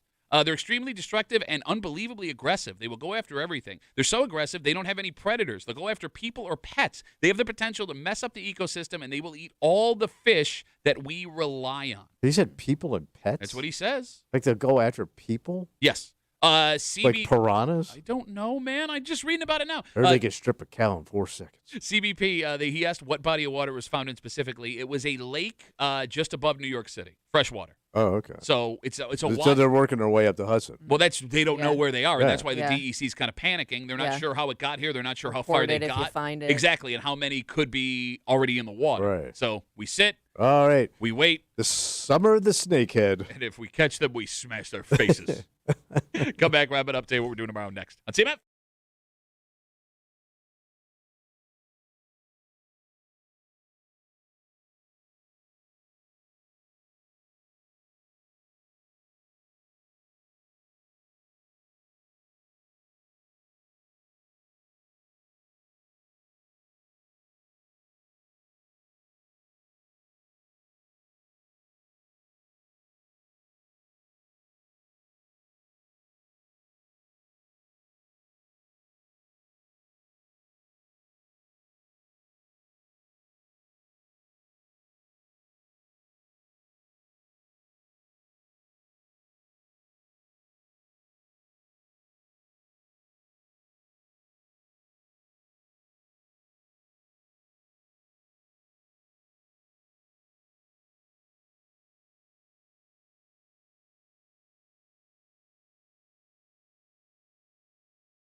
going to be Rapparoo. Ah, the old hum day Rapparoo. For a break room Wednesday CMF. So tired. So very, very tired. Today's my youngest last day of school. She got her last finals today. Exciting. So- though, but she likes school. She does like school, but I'm excited because like things finally slow down. Oh, you had to like run them around. Yeah, like all the spring sports are done, right? Like, yeah, I don't have to be picking up kids from school. Nice. They don't have like after school stuff. I don't have to go to like some banquet or graduation ceremony or anything like that. Like I just get like a couple of weeks of just like All right. breathe, Relax. and then we're back at it again. But I'm very excited about. All right. So I know this is your day, your life every single day. So like it doesn't do anything for you. See? See what? See, my life. Be a pathetic loser. Yeah. We got to get out of the way. For Kimmy, Yeah. who says play with your Legos. Yeah, you do you. Don't be ashamed. For Tommy Muley, who is about the size of one of the men that comes in the sets with the Legos. My name's Pat Duffy. We'll see you tomorrow morning to the break room, 6 a.m. on 96.5 WCMF.